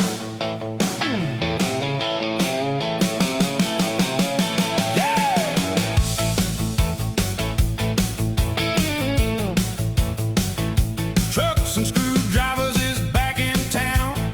Castle Rock's where the rides roll round. Saturday morning, engines start to roar. Hot rods pulling up door to door at the Black Eyed Pea lot. Chrome and horsepower heating up the spot. Justin Goulet runs the show, welcoming every ride that rolls. Hey!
gentlemen,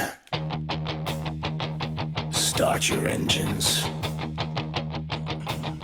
You're listening to Pedal to the Metal Motors and Music, the show where horsepower, stories, and great music come together. From beautiful collector classics to fire-breathing race cars to the ground-shaking thunder of monster trucks. This is where the world of motors meets the power of music. So strap in tight, fire up, and grab your favorite cold drink, because a ride is about to begin. And now, here's your host, Roller.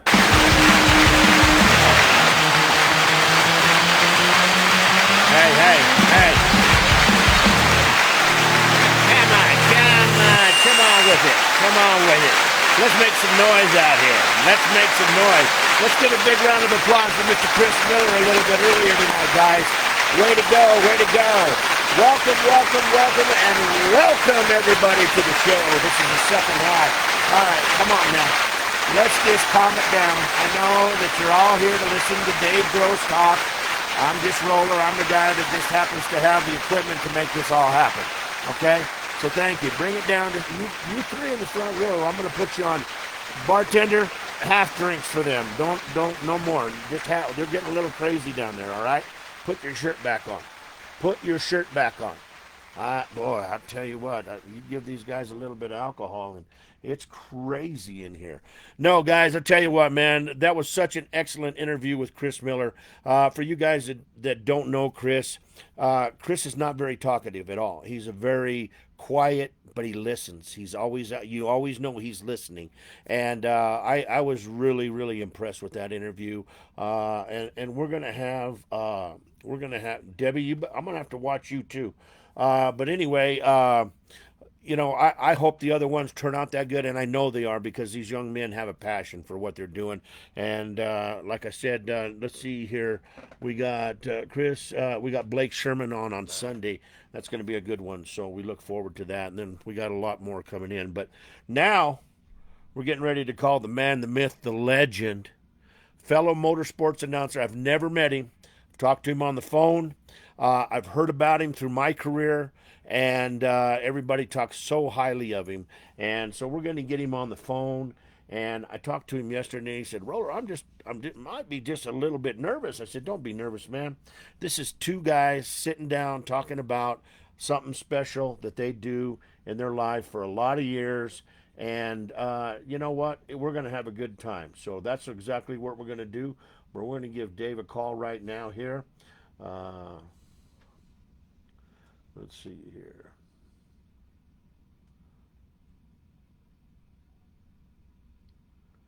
All right, we'll give him a call here. He lives in Victorville, California. Victorville. Done many a show in Victorville. What's up, dude? Are you there? Yep, I'm here. How you doing? You know what, man? Our connection is not that good. Here, how's that? Is that better? Yeah, that's a lot better, man. I don't know what you did, but what did you just take some tinfoil and wrap it around your head and then hold your hand up high in the air? That's pretty much what I just did. Oh man, I tell you, I got to walk away from the other phone because we're recording it, so we can play it for some friends. But I think I just need to turn the volume down on my one phone. yeah. Well, dude, I'll tell you what, you don't have to record anything because this episode will be able to play it tonight, and then tomorrow I will put it on YouTube. So you're going to be able to go to YouTube and listen to it, and it'll be on Facebook for probably 2 or 3 weeks. So you're going to be able to listen to it there. So you don't have to record anything or do anything like that because you're going to be able to and then you can go to YouTube and listen to it at any time you want. It's on there permanently, so we don't lose the YouTube stuff. So anyway, there's Jennifer Short on here tonight. She says, "Woo, yes, Dave is an amazing person." Hi, Jennifer. Dave, I'll tell you what, man. How lucky are we to be able to do a job that we loved so much? For 30 years, well, as a kid, I got to play with Hot Wheels and Tonka trucks, and as an adult, I got to play with the biggest trucks available. Yes, baby. Yeah. It's It's been a rush. I never thought I would ever have an opportunity like this because, I'm just a boy from Cleveland, Ohio, and grew up thinking I was going to take care of horses and be a big animal vet, and somehow I started announcing monster truck shows. that is crazy, man. I mean, here you were gonna be this great vet and stuff, and so what really happened? What was that scenario? Why what we're gonna jump ahead just a little bit, but I want to get back in to when you were a younger guy. But what really did change your mind? So I went to college for 2.5 years, and I was going to be an equine science major, which was for horses. Right. And then I found out what a fraternity was. Well, guess what? Put college was put to the side, and partying was put up front. I hear you, brother. Amen to that. Guaranteed. Guaranteed. So I switched majors from equine science to radio, became a disc jockey back in Ohio for a few radio stations, and did that. I worked at a big nightclub in Cleveland, Ohio, the Agora Ballroom. I was their original DJ, and I'm the first video DJ. Nobody had ever played a music video in front of a crowd while they're dancing on the floor until I came up with the idea of putting a screen up there and getting the videos from the different record labels and playing them or stealing them off of MTV back in the day. Right, MTV, man. That's an old name right there, buddy. Oh yeah, and then I moved to California and ran into I started a landscape company and then ran into Ed Beckley. Oh, wow. And then everything else changed from there, didn't it? Oh man, everything just went uphill. Yeah, guaranteed, man, guaranteed. So let's go back a little bit, back when Dave was little Dave. Okay, so I mean, you Okay. did the Hot Wheels and stuff like that, but uh, what made you decide that you were going to take the equine deal? Why did you want to take that path?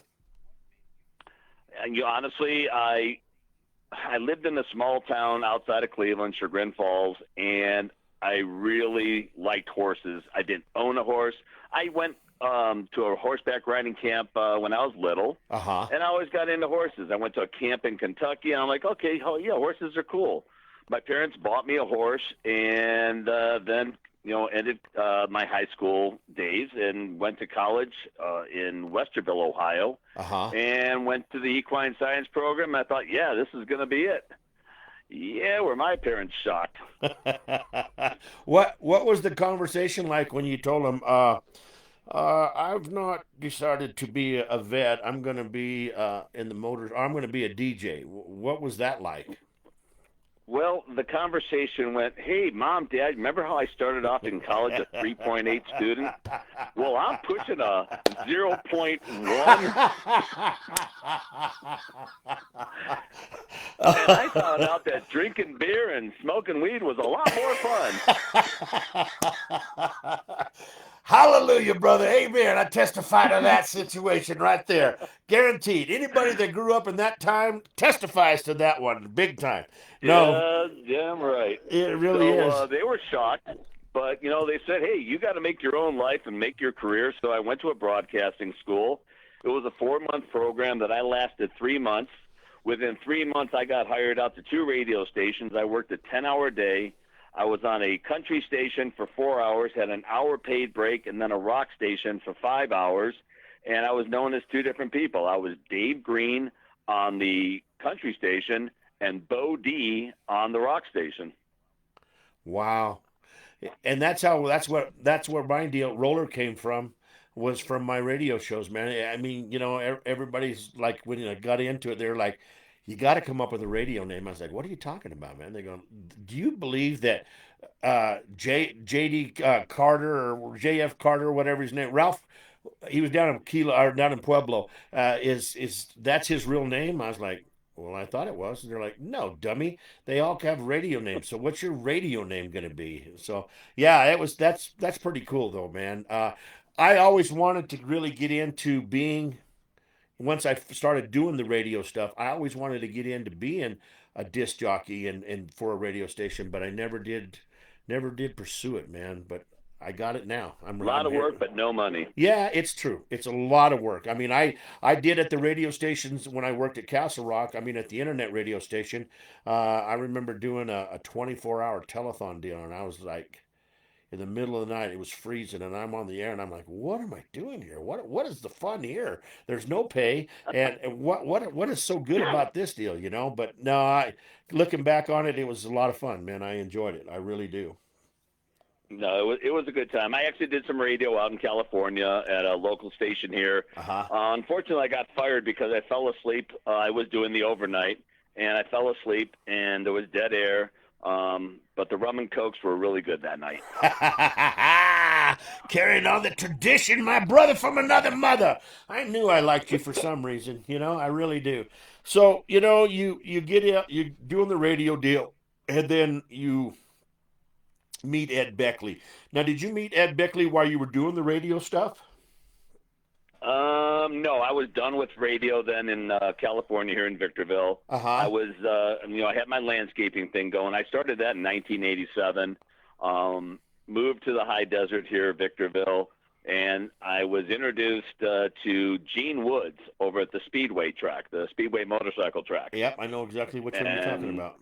Actually, that's where my wife and I met, was the Speedway track. Well, we met somewhere else, but that's a whole other story. But Gene wanted the infield. He wanted a beautiful infield for the crowd. Uh-huh. So I landscaped the whole infield with, some beautiful turf and everything, and took care of the Speedway track. And then Ed comes along and says, hey, we're going to do a monster truck show here. I'm like, oh, where? And they had me all convinced that they were going to tear up my grass. Well, come to find out, it was going to be in the big track next door. Uh-huh. But at the first with Ed, all I did was help, go, and rake, or whatever he needed. I wasn't involved with the monster trucks directly at that time. Right. But then he turned me on to Steve Curcio. Oh, okay. All right. And then Steve, he just took me and sent me all over the United States doing shows. I was living out of a suitcase 3 weekends a month. I would leave on a Thursday, come home on a Sunday, Monday, drop my suitcase. My wife would wash clothes, put them all back in the same suitcase, off again. And at the same time, I'm running a landscape company that was slowly growing. And I was like, oh, geez, now I got to hire more people. But I got to see a lot of the world, or a lot of the country, I should say, thanks to Steve. And John Borba, he took me in, and I was doing shows for John. I don't know if you know, I'm going to draw a blank here, Demolition Derby guy out of Northern California. Anyways, it'll come to me. All these guys were calling me and asking me to do shows for them, and I'm like, yeah, let's do it. I just became a chauffeur. You were a household name, bro. That's what you were. I just enjoyed doing it. Yeah. My whole thing is entertaining the crowd. I mean, I don't know a thing about a monster truck engine. I go out there, it's a 350 Briggs & Stratton engine with 2 horsepower. And people are like, yeah, what? Yeah. I've used the same line, man. I have. Oh, that's funny. And it's been a good run. I look back and go, all the crazy things we did with monster trucks, and what Terry Woodcock would put me through, and Gary Schott and Rick Swanson, and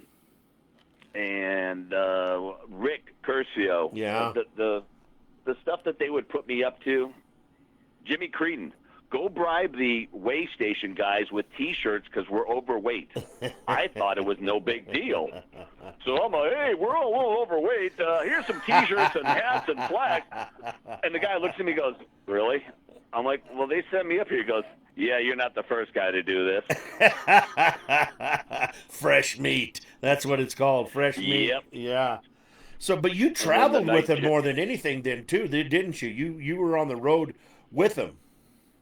Oh yes, I for a couple weeks I was on the road with Jimmy and his crew. Uh-huh. When they scared the crap out of me, I was up in the sleeper, and I never had been in a semi before. And he hit the Jake brake as we were coming down the hill, and the guys, whoever was, I think it was Jimmy and Gino Keinel, were sitting in the front seat, and Darren, the twins, Darren and Aaron and Darren Basil. Yeah, Basil. Okay. One of them was with us, and they all yelled when he hit the Jake brake. I come flying out of the upper berth, screaming, "When are we going to die?" I thought it was over.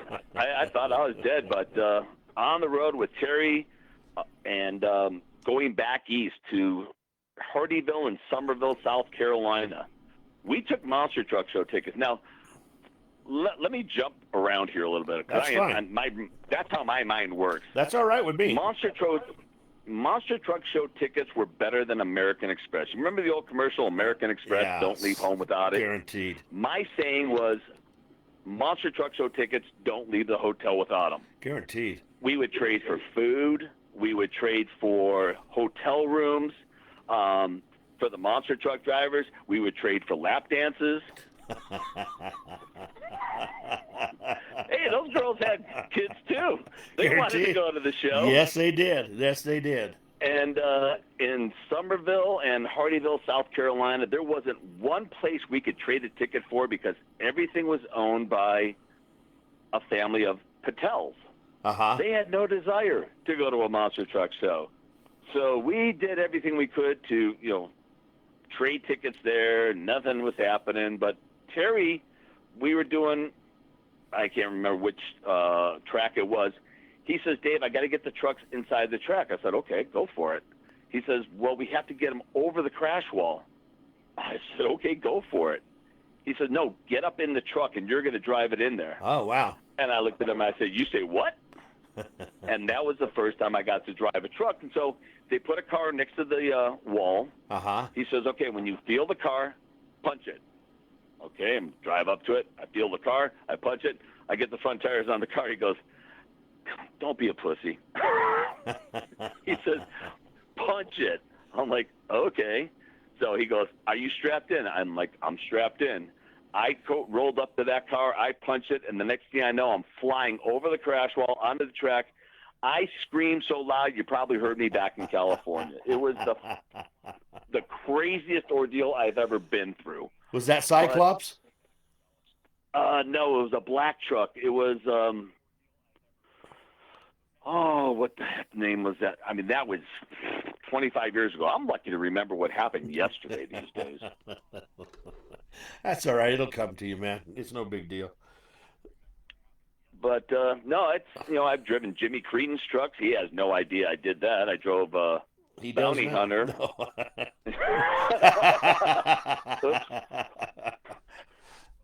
Drove barefoot thanks to in Colorado. What's the Colorado Springs? Yeah, Penrose Stadium. It's there's two grandstands on each side. Yeah, that's Penrose Stadium. That's where I started my Okay. very first show, and I did my very last show, and I still get to do a show there every year thanks to Monster X Tour. Yeah, that's a good stadium. Well, thanks to Gino, he says, because we were done with the show, he goes, go get up in barefoot, because he was driving Monster Patrol. Yep. And I'm like, okay. And so I got up in there, and it had rained the night before, so everything was muddy. And I start spinning donuts, and I'm just getting slaughtered with mud, because I didn't realize the mud comes up through the interior like it did. And then I start heading for a jump, and they all run out, him and Darren Basil.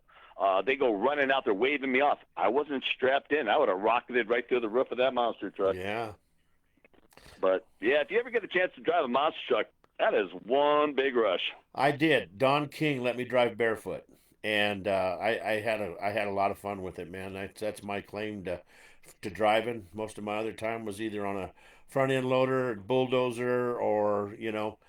announcing the show. That was my forte because number one, I had to get home because I had to auctioneer during the week, so I couldn't afford to be out on the road for any long time. So I flew in Thursday night, flew out Sunday morning, and then did my 9 to 5, or not even 9 to 5 really. I did my 9 to 11:30, and then I was done, and then I went out, left out again on Thursdays. But yeah, that was my life in doing it for sure. There's so many stories that as I sit here thinking about Jesse Berge. Yeah. I Oh, mean, what a that great man, man! What a great man! I love that guy. He Yeah. was awesome. And he was the only monster truck driver that I trusted to chase me down in a field where, because we were doing, big outdoor arenas or outdoor fields or whatever you want to call it. And we had a certain spot where I would lay down and he would drive right over top of me. Yeah. And my wife always told Jesse that, you hurt him or you kill him, you better be able to pay some bills because I got a lot of bills I got to pay. He's But a big man only too. one time he got close to my arm. I just kind of felt the outside of the tire. But Jesse, what a great guy he was. I mean, Yeah. that's one of those guys that everybody's going to miss. And, playing for keeps. He would sit in that truck with his arms dangling off each side of the cab. It's the truth. Because, one, he was a huge guy, and two, he had the body cut down. Yeah, exactly. I used to sit in the wheel well and go around in circles with him. Uh-huh. And then indoor arenas, Monster Patrol with Gino behind the wheel. Yeah, I did a show with Gino. You heard of bumper hitching, in the snow, and you hang on to the back. Yeah. I did that in the arenas off the back of a monster truck, and Gino would kind of give me a signal. He'd kind of go little, and I would know that it's time to let go. And he'd get to a speed, he'd do the, and I would let go, and I would slide for like 30 feet. Oh, yeah. Yeah. Nowadays, if I did that, you'd probably see the top half of my body go, still on the truck, and the bottom half of my body. Yeah, the things I did were so stupid, but so crazy. But I had to entertain the crowd because the trucks only run for so long, and then you have the filler show, and sometimes the filler show didn't really fill anything. Yeah. So it's up to the announcer to get the crowd involved, cheering get the cheer off from side to side. Yeah. It was hard. It is hard. It's very being a motorsports announcer is a tough job because you got to keep, especially on a rollover or something like that. You got to keep people's mind off of something. Especially if there's somebody hurt, you got to go out there and you got to do a tap dance, sing and dance. But yeah, I've done all that stuff, man. That you did, hanging onto the back of the monster truck, sliding and doing all that other stuff. But it's just what you had to do. I think that's what made us good announcers, because most people just sat on the table and talked from the table or whatever. I wanted to be out there in the mix. I wanted to be out there in the action, and that's just the way it was, man. I mean, Jess Berge, all them guys, Gino, everybody, man. I mean, I worked with the same guys, and you learn who you can trust. And Jess Berge was definitely one of the ones I could trust. And they used to jump over the big tough truck ramp over me and Crazy Charlie. Me and Crazy Charlie would be out there doing a skid or something, and we'd act like we were sweeping, and all of a sudden here come one of the trucks, and we'd fall down on the ground and get back up, and Charlie'd run one way and I'd run the others, and all the kids would laugh and stuff. But dude, I was born to do that, man. I just loved it. I really did. I loved doing that kind of stuff. But then you find out. I have no idea. I have no idea where I came up with the whole entertaining people. I mean, you're a DJ, you're sitting behind a DJ booth, that's, hey, I'm going to play this song. Great. Everybody dance. Woo, that was fun. Right. Being in front of a crowd, I have never felt so comfortable. Yeah. Sitting in the announcer's booth, like at a arena or something, I feel like my arms and hands are about to run off me because I am animated. I have to be in front of the crowd. Oh, man, me too. I'm part of the show. Even though, they came there to see monster trucks and tough trucks, I'm still part of the show. Whether Steve or whoever is paying me to, act the fool, I still did what I had to do. Yeah, that I mean, you do, but you know what? The thing is that it made the show fun, and then afterwards, I used to always go up and stand at the very end of the autograph line and thank people to come through, and people would come up and say, can I have your autograph too? I'm like, hey, I was just the announcer, man. They go, no, you were making us laugh. We had such a good time watching you too that we want your autograph too, man. And it was just one of those things that, like you say, you don't know where it come from, but you have to be out there in the middle of it. You have to have that excitement. You gotta. I don't know. It's an addiction, man. It really is. I think it's an addiction. It is. I mean, it's a better high than I ever had when I was in college, Yes. because the adrenaline when you get a crowd to respond to what you're doing, there's no better feeling. That's the truth, man. When you can take a crowd, huh, Dave, and you can tell. I mean, the biggest one I did was at Cardinal Stadium. We were the first monster truck company to do a show at the new Cardinal Stadium, and I think there was like 40,000 people there or close to it. And to get that many people and tell them, okay, everybody stand up, and everybody stands up. All right, sit down. All right, hop on one foot. All right, stick your finger in your whatever you do, and they're doing it. It's like, oh, I got power. I've got power right here. It's I awesome. am It's God. Yeah, I am a god. Exactly. I am next to Zeus right here. Yeah, it's the truth, man. So what was your funnest show you ever did? The funnest show? Yeah. Oh my gosh. Um, there's been so many. Uh, that's a hard one. Probably the Pomona County Fair, the LA County Fair in Pomona. Uh-huh. That that night started off with the sound man going to play and said, "Everybody, please rise for the playing of our national anthem." Right. And you hear, "And the home of the brave." I'm like, I looked at the sound guy. I go, "Huh?" He goes, "The tape broke." I said, "What?" He said, "The tape broke."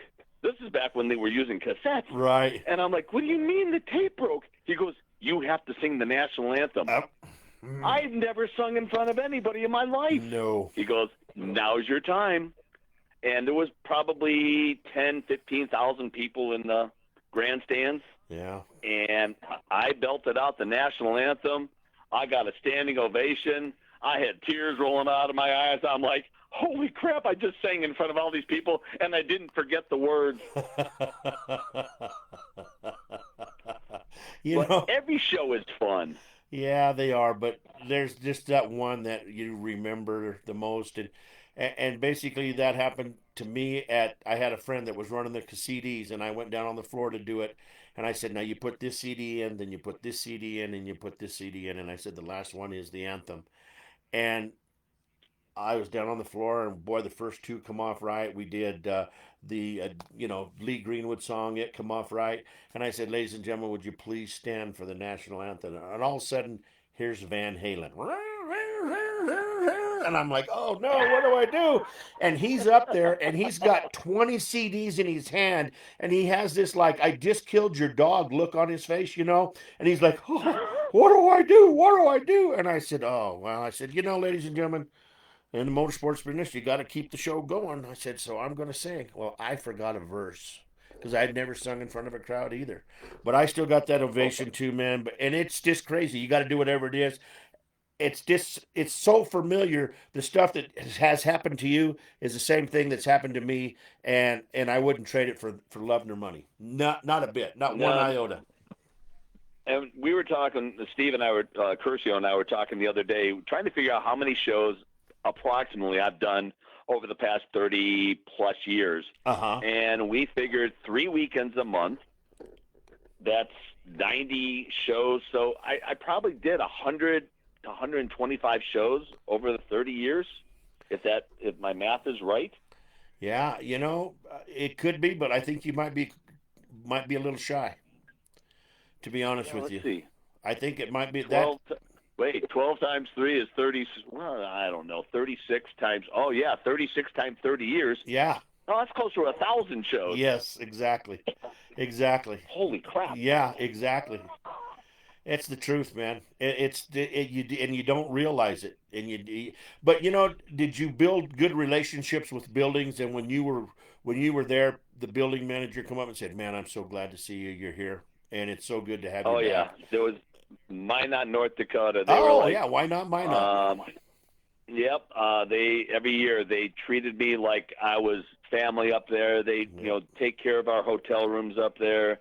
Um, there was a place in Greeley, Colorado. We got taken care of there. Butte, Montana, Helena, Montana, everything on the West Coast here. It's just I made some good relationships, and it's sad because I don't know if those people are still around or if I'll ever see them again. But my family was the backbone of me going on the road. My wife, she stood by me for all these years doing monster trucks. Right.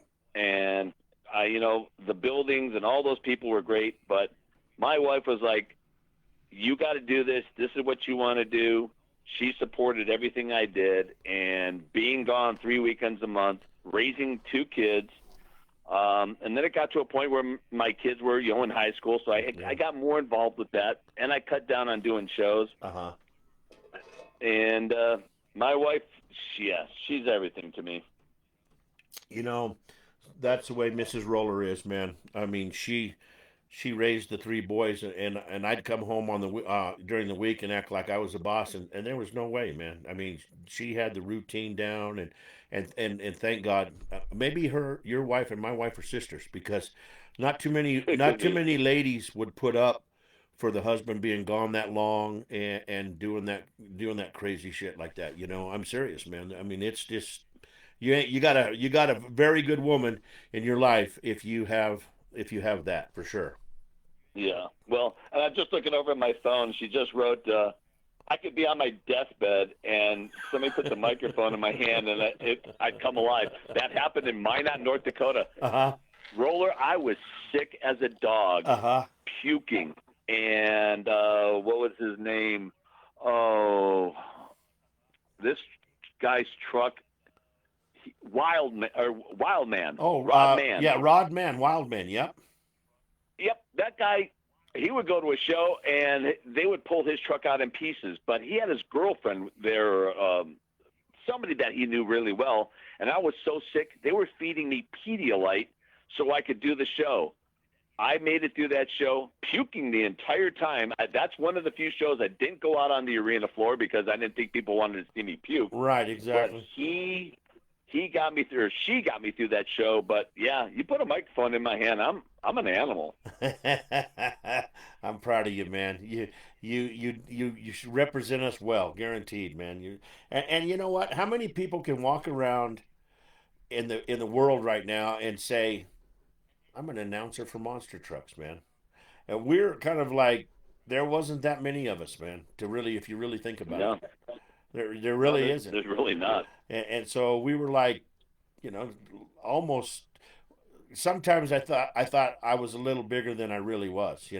Sometimes, I mean, you go to radio stations and they treat you like God, and buildings, like you said, treat you like God, and then pretty soon you're thinking, wow, I'm pretty close. I'm God. I'm pretty close to God. I really am. I'm really pretty close here. But no. I'll give them tickets to come to the show. And you are and pit passes, tickets and pit passes. If you just, I always work the angle with you. Would you like a ticket to the show? Well, I don't know. Well, how about if I throw a pit pass in? And oh my God, that was like the creme de la creme. If you threw a pit pass in there, you could get a lot of things right there for sure. Oh yeah. So what were some of the I mean, like ours, we were in Lake Charles, Louisiana, and we all, after the show, how everybody does the autographs, and then you go get something to eat. We were what do they call those restaurants? Waffle House, and we all went into the Waffle Love them. House. Yeah, and we told the lady that we were on the National Waffle House tour, and we were supposed to get free hats and sausage. And why we just said sausage patties, I have no idea. But we said we were supposed to get free hats and sausage. Well, they'll give you a hat if you want one, so that's stupid anyway. But that's what we said. And we want free hats and sausage patties. and because we're on the World Waffle House tour with the monster truck, and that lady fell for it, and we had sausage patties, we had eggs, we had anything we wanted there, and it was just so fun to do stuff like that. What about you? What was some of your favorite items where you went and had fun? Texas Hooters. We You're the we king. played it up at I'm going to Hooters. bow to you right now. Hold on, I'm bowing to you, man. I'm just bowing to you right now. You're the man. You won. I just did Waffle House. That's all I ever done. All right, go ahead. We used tickets at Hooters as much as possible, and Texas has a lot of Hooters. Uh huh. And the original one down there in Clearwater, Florida, because we were doing a show in Ocala, Uh huh. so that wasn't too far. But yeah, we used to portray ourselves as the world, whatever we did. I mean, that was so long ago, but whatever we did, we got a lot of stuff. I ate I don't know how many crawfish one day in Dallas right before flying back to California. Oh, Big mistake. yes. I'm on that plane and my stomach's just going, uh-oh. And I'm like, I can't use that little restroom because I'll blow the side of the plane off. But yeah, Hooters was our go-to. Oh, that's cool, man. That is so funny. Oh, dude, I tell you what, I would have loved to been able. Did you ever co-announce with somebody?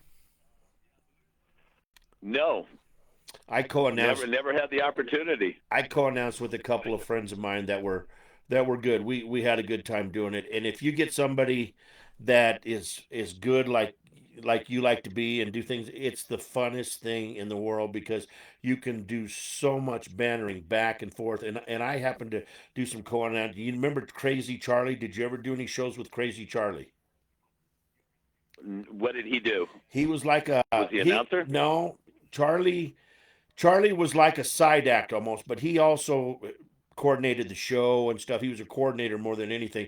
But Charlie was big. He was on Johnny Carson and everything like that. But he used to blow himself up in a. He would had this box of death, and he would Oh lay. yeah, yeah. Yeah, that was Crazy And Charlie. he kicked the plate down that was between him and the charge. Yep, exactly. And then he Yep. would stuff himself inside of a monster truck wheel and then get in there and tell the driver to drive off, and he would be in the actual wheel, and the truck was going around the arena with him in the wheel. Then he'd jump out, and he always had a pair of pink underwear, long pink underwear that he had on, and he had these pants that he'd pull down, and he'd be running across the track all acting dizzy and stuff like that. But he was crazy. But we used to do co-announcing together on a few shows. I never had so much fun in my life because Yeah. he was spot on things, man. He did the stuff that, and you just like, where did that come from? Now, how am I going to follow this? But yeah, it was so fun to do some co-announcing with these guys like that. Well, Really we're was. actually doing a show up in Bishop, California, here at the end of the month at the Tri-County Fairgrounds, and I asked one of the local radio station guys to come up because he's got a computer with all kinds of music on it. Because if I bring and let me see if I get this right, my iPod, Oh, is that what they used to have? yeah. I would play my music, and that's back from the 1990 early 2000s. Uh huh. So I'd be embarrassing myself with the music. So I said, Jason, will you join me? I said, I'd love to have you co-announce with me. I said, I've never had a co-announcer, so we can have fun, and I'm looking forward to this at the end of the month. Yeah, Steve Curcio's on here, and he said you did Oh, co-announce yeah, that's with right. Mike Welsh and me. Yes, I guess I did. I did one in Bakersfield with Welch, Yeah. who you're going to have on the show in a couple weeks, I guess. Well, Um, I talked to him the other day, and he's got some kind of a government hauling job, and he doesn't know. He thought it was a Saturday. I said, Steve, Mike, I never told you it was Saturday. It's always Sunday and Wednesday. But that's your story, and you can stick to it if you want. But it's Sundays, and I've been pumping you because I wanted you on the show. And he says, I don't know if I'm going to be able to make it. So I don't know. We're going to find out uh, and see. If not, there's going to be a lot of music being played. So that's all right. it's definitely, or it was definitely hard to announce a show with Mike Right. because his voice is so big, and Yes. he's got stories, and he takes over, and I just sit back and go, I'm still getting paid the same. I'm Oh yeah, saving my and I guess voice. Steve did co-announce with me. I'll give Steve that. The promoter comes down there. Okay, fire up the crowd. No kidding, Steve. I do this every weekend. Tell them to wave their flags. Yeah, I know, Steve. Steve, I love you. Yeah. I tell you what, though, man, when he was on a few weeks ago, I was really impressed. That man has a resume that is amazing. I mean, just wow. I still hold him to the top resume of things that he's done in his lifetime and the people that he knows. It's truly amazing. It really is. It blows me away that I've known Steve now for 30 plus years, probably 35. And the stories that he has told me over the years, and the people that he knows, and just everything that man touches, he can. There's nobody else I know that can put butts in a seat like that man can. Yeah, that's the truth. We used to bet. He says, "Okay, we're going to have this many," and I say, "No, we're going to have this many." We used to bet, and I'd lose all the bets. I never paid up because I know he wouldn't pay me. But we've got a running bet on this next one in Bishop that he says we're not going to walk up more than 60 people because everybody nowadays buys pre-sale. Bishop is a very country, no, I shouldn't say country, a mountainous town, whatever you want to call it. Uh-huh. They don't do anything pre-sale. So I think I'm going to take that bet that we're going to sell over 60 tickets at the gate, but he thinks we'll just sell 60. But that man, he says, Dave, I'm going to put together a ride truck with a fire truck and a Right. jet truck. I'm like, what do you mean you're going to put all this together? Because I worked with him when he had the blast from the past, the 57 Chevy. Uh-huh. And we did shows all the way down to Roswell. And his Rick, his brother, and his wife, we're all in the motorhome. We're hauling down to Roswell, and Rick's cracking jokes the whole way. And then Steve does his jet. And but then there was another show, Sholo, Arizona. It's mud. And Steve gets out there with the jet. I don't know how he got out into the arena. He does his burn. Then he gets out to wave to the crowd and talk to the crowd. He loses his shoes in the mud.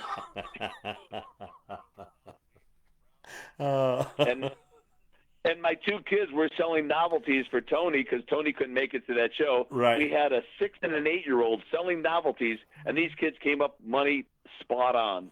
But Steve, man, he's really run me through the ringer. We have a love-hate relationship. There's times where I just want to, strangle him, and I'm sure he feels the same way. But he did give me an opportunity to see the United States and get paid for it. Yeah. And stress out over it. And and John Borba, I did a lot of shows for him out here. And when he passed, that was a big passing, John Borba. No. Yeah, it was big for a lot of people, man. It really was. It was. I never did meet John, but it was. Heard a lot of good things about him. It's like I've heard a lot of good things about you, man. And it was just. It was just tough. I mean, for somebody that I never met, that I really actually felt really sad that he had passed. That was a terrible thing, man. Yeah, I mean, he gave me a lot of opportunities. Beckley, I always try to get him to come back out here because I never really got to work with him. We talk a lot on the phone. Uh-huh. But Steve, he's been my number one guy, and I did a lot of shows for him. I can't say nothing bad about Steve. The man knows his business. Oh, he does. He knows his business, and he knows a lot about every other thing. I mean, to be able to say that you gave Motley Crue their start and got him going, wow, dude, that's amazing. John Force. I mean, he name drops. He don't name drop like Jim Smith, and he name drops big people and has the clout to say, well, I'll just pick up the phone and we'll talk to him right now if you want. If you don't believe me, he's just that kind of guy. So yeah. In fact, when Steve. he told me about Motley Crue, Yeah. I was like, Steve, you did what? Yeah. Yeah. I'd rather do motorsports. I'm like, Yeah, okey-dokey. he would have been sitting pretty, man, sitting pretty, guaranteed, you know. But I mean, he called me. Really, he did it, and he mentioned this, and then I remembered it one night when wanted me to work up at the racetrack up there, and he said, "This is Steve Curcio, and I need an announcer," and I said, "Nah, it won't work for you, man. You don't pay people, and sorry." And he goes, "What?" And I said, "You don't. I've just heard you don't pay people, and I'm not gonna go do a show for free." And he guaranteed me that he'd pay me, and he did. I mean, we had the show wasn't as great as we thought it was, and that was talked about before, but I got paid. And I really did, Yeah. and I changed my whole outlook on him, and I to this day I think the world of him. And I mean, I was a great interview. We had such a good time, and he's definitely a promoter. He can definitely promote the shit. He can promote two raindrops running down a window, man. I'll guarantee you that right now. Yes, he can. And, this show that we're doing in Bishop, this is a Steve show. I've done everything I can to help put it all together, but Steve is the one who buys the advertising, and he knows how to do it. Right. There's a person on here, Michael Harris, says, I have John Borba crushed golf cart top of one of the Geno's crushed with a monster truck. Yeah, so Michael's a good friend of mine. He actually works for me in the lawn care business. Uh-huh. But Gino was up in a wheelie at Pomona, I believe, and when he came down on John Borba's golf cart Uh-huh. and crushed it. And somehow Michael ended up with the roof of the golf cart, and John learned not to park his golf cart so close to the track after Gino was running. Is Gino still around? I mean, I did a few shows with him, and I enjoyed it a lot. You're going to love this one. So when Gino decided to retire from monster trucks, when he had his little girl and got married, he says, Dave, can you put me to work? I'm like, what do you know about, being a landscaper? He goes, nothing. You can teach me. Gino has worked for me for, I'm going to say 18, 19 years. Maybe, no, it's got to be more than that. I've lost all track of time, to be honest with you. But Gino has his own landscape maintenance company. He does a lot of work for me. He's one of my subcontractors. He's built a very successful business, as well as Michael. He's got his own successful business going, working for me. Yeah. But Gino, he decided to retire, but now his boy, Corey, is driving with Jimmy. Really? And drives the Jekyll truck. Yeah. Really? Wow. That's crazy. And he's I'm trying to see what people are writing, and he's doing things that Gino's like, how is he doing that? I've seen some of the pictures of Corey. I mean, I think they called him Air Corey or something like that. Heather's on here too, Gino's wife. And the kid took after his dad and just really took off. Wow. Oh, yeah, I guess I announced with Lloyd. Did you ever meet Lloyd Massey? I didn't. And it's funny that you mentioned that. I just made a new song, and it's called, let's see here, let me get back to it for a second. And I want to play that tonight for sure. But it's called, what did I call it here? Titans of the Dirt. And what it is, it's a song that's all about the monster truck drivers that has passed, and it's about Lloyd. And Lloyd is calling the race up in heaven. And I call it Titans of the Dirt. So I just made that song. It's weird that you guys brought his name up. Lloyd was from what I understand was a fantastic announcer. I never did meet him. Oh my gosh. I never did meet him, but he had the same charisma as you did. He was very good with the crowds and very good with the kids and stuff like that. And it's a shame that I didn't get to meet him, because he would definitely be one that I'd want to have on the show and talk to, and go from there. But yeah, I heard that he was a fantastic announcer.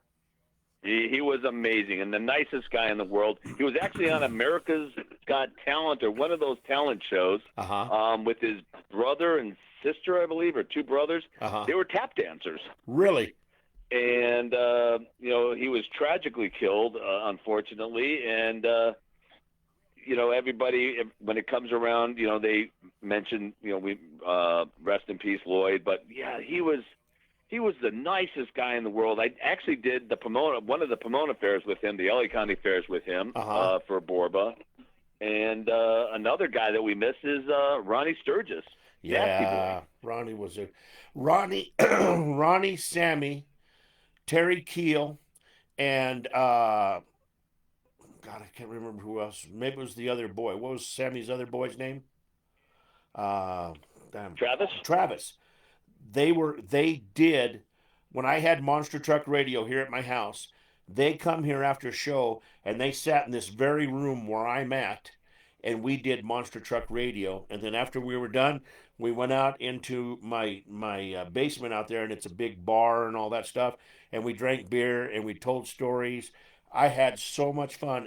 But yeah, they were in this room that I'm sitting in right now, and behind me I got a Bigfoot Microsoft Xbox bedside, and from Dave Harkey, and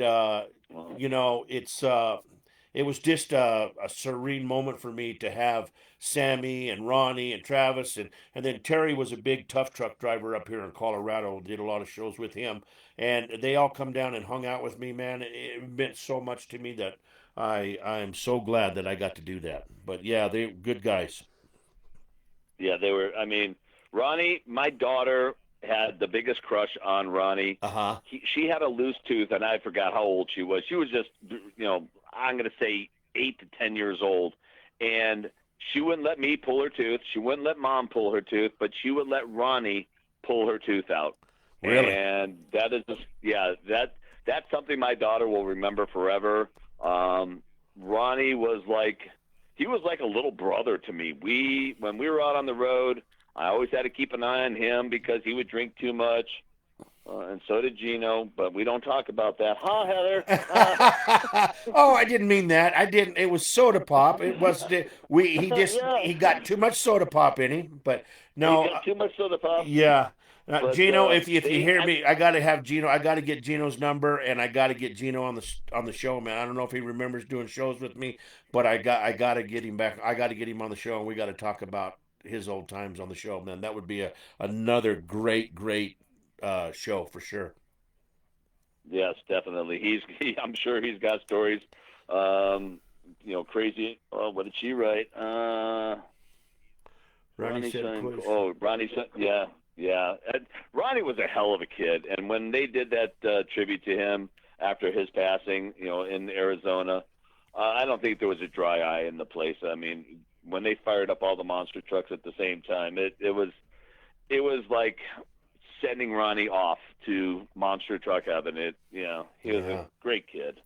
And that's one person that after I made the song, and I can go back and remake it and put him in there, but I didn't put him in the song, and I surely should have, because it came to mind after I got it all done. But I'll play that song here before we get off. But why don't we take a break just for a second? I want to play your song, and then we'll come back. Crazy. Yeah, we'll come back and we'll talk more monster truck stuff, man. I'm having a good time. I don't know about you, but see, I told you, I'm having a great time, dude. There was no nervous to be nervous, was there?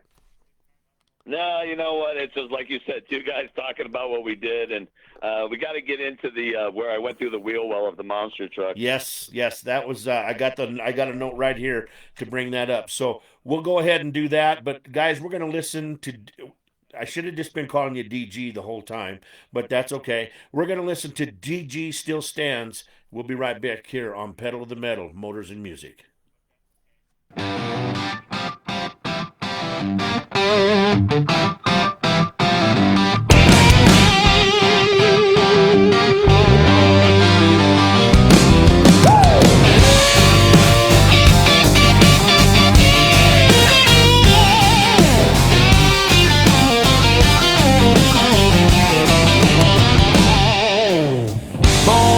July 1960, Cleveland town. Hot wheels racing, burning rubber on the ground. Graduated high school 1978. From horses to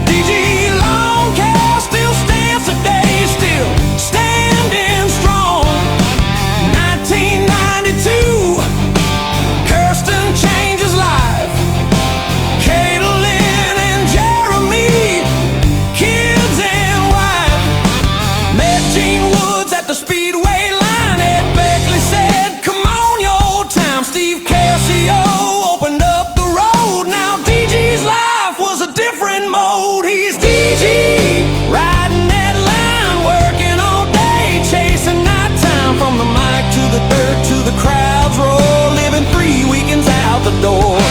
Yeah, DG, never slowing down, from Cleveland streets to every town. Hold those tickets, don't let them go. That's your pass to the monster show.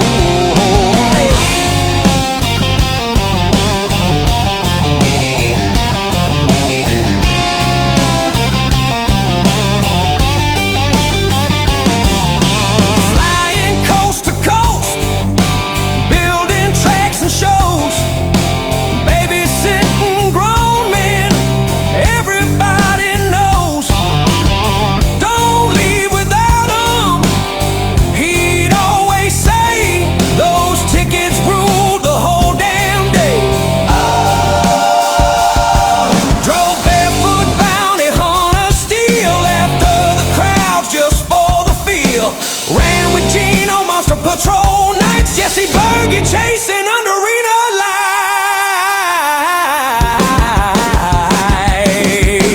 Anaheim Stadium engine scream, intro night, living the dream. Through a moving monster machine wheel, well, fall, steel and fire all around. Walked away, could have been a bad, bad thing.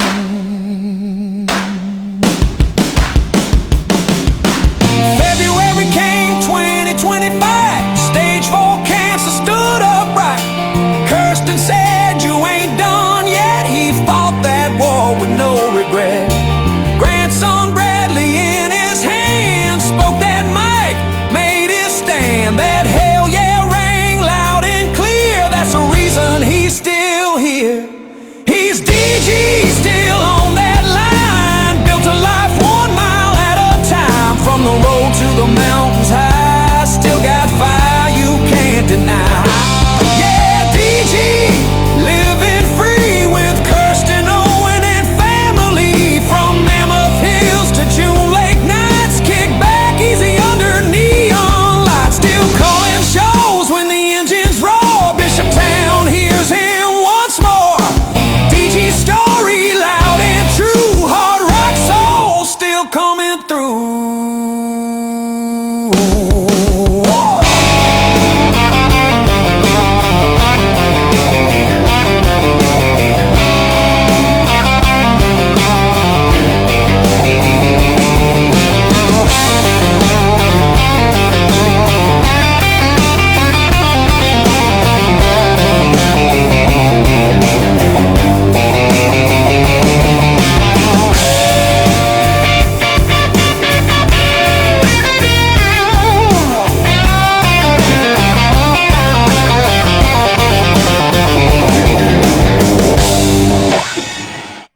There you go, man. There you go. DG still That's stands. amazing. Well, thank you, That's man. amazing. I'm glad you liked it. I'm glad you liked it, man. And you know the thing is, you're going to be in the album that I've got out, and it's just about monster truck drivers and people that's in the motorsports business. It's about their song, it's their songs. So I'll have that here real soon put together, and I think I have enough for. Oh, I think I have enough for every since I started doing this. So that's there's probably going to be at least, if it was a CD disc, it would be 2 CDs. But I'm able to email this stuff to you now, so you'll have it all on one deal, and you can download it on your hard drive, and it'll have everybody. Steve Curcio's songs in there, all of them. Ed Beckley's, everybody. So it's kind of the Pedal to the Metal Hall of Fame album, is what it is.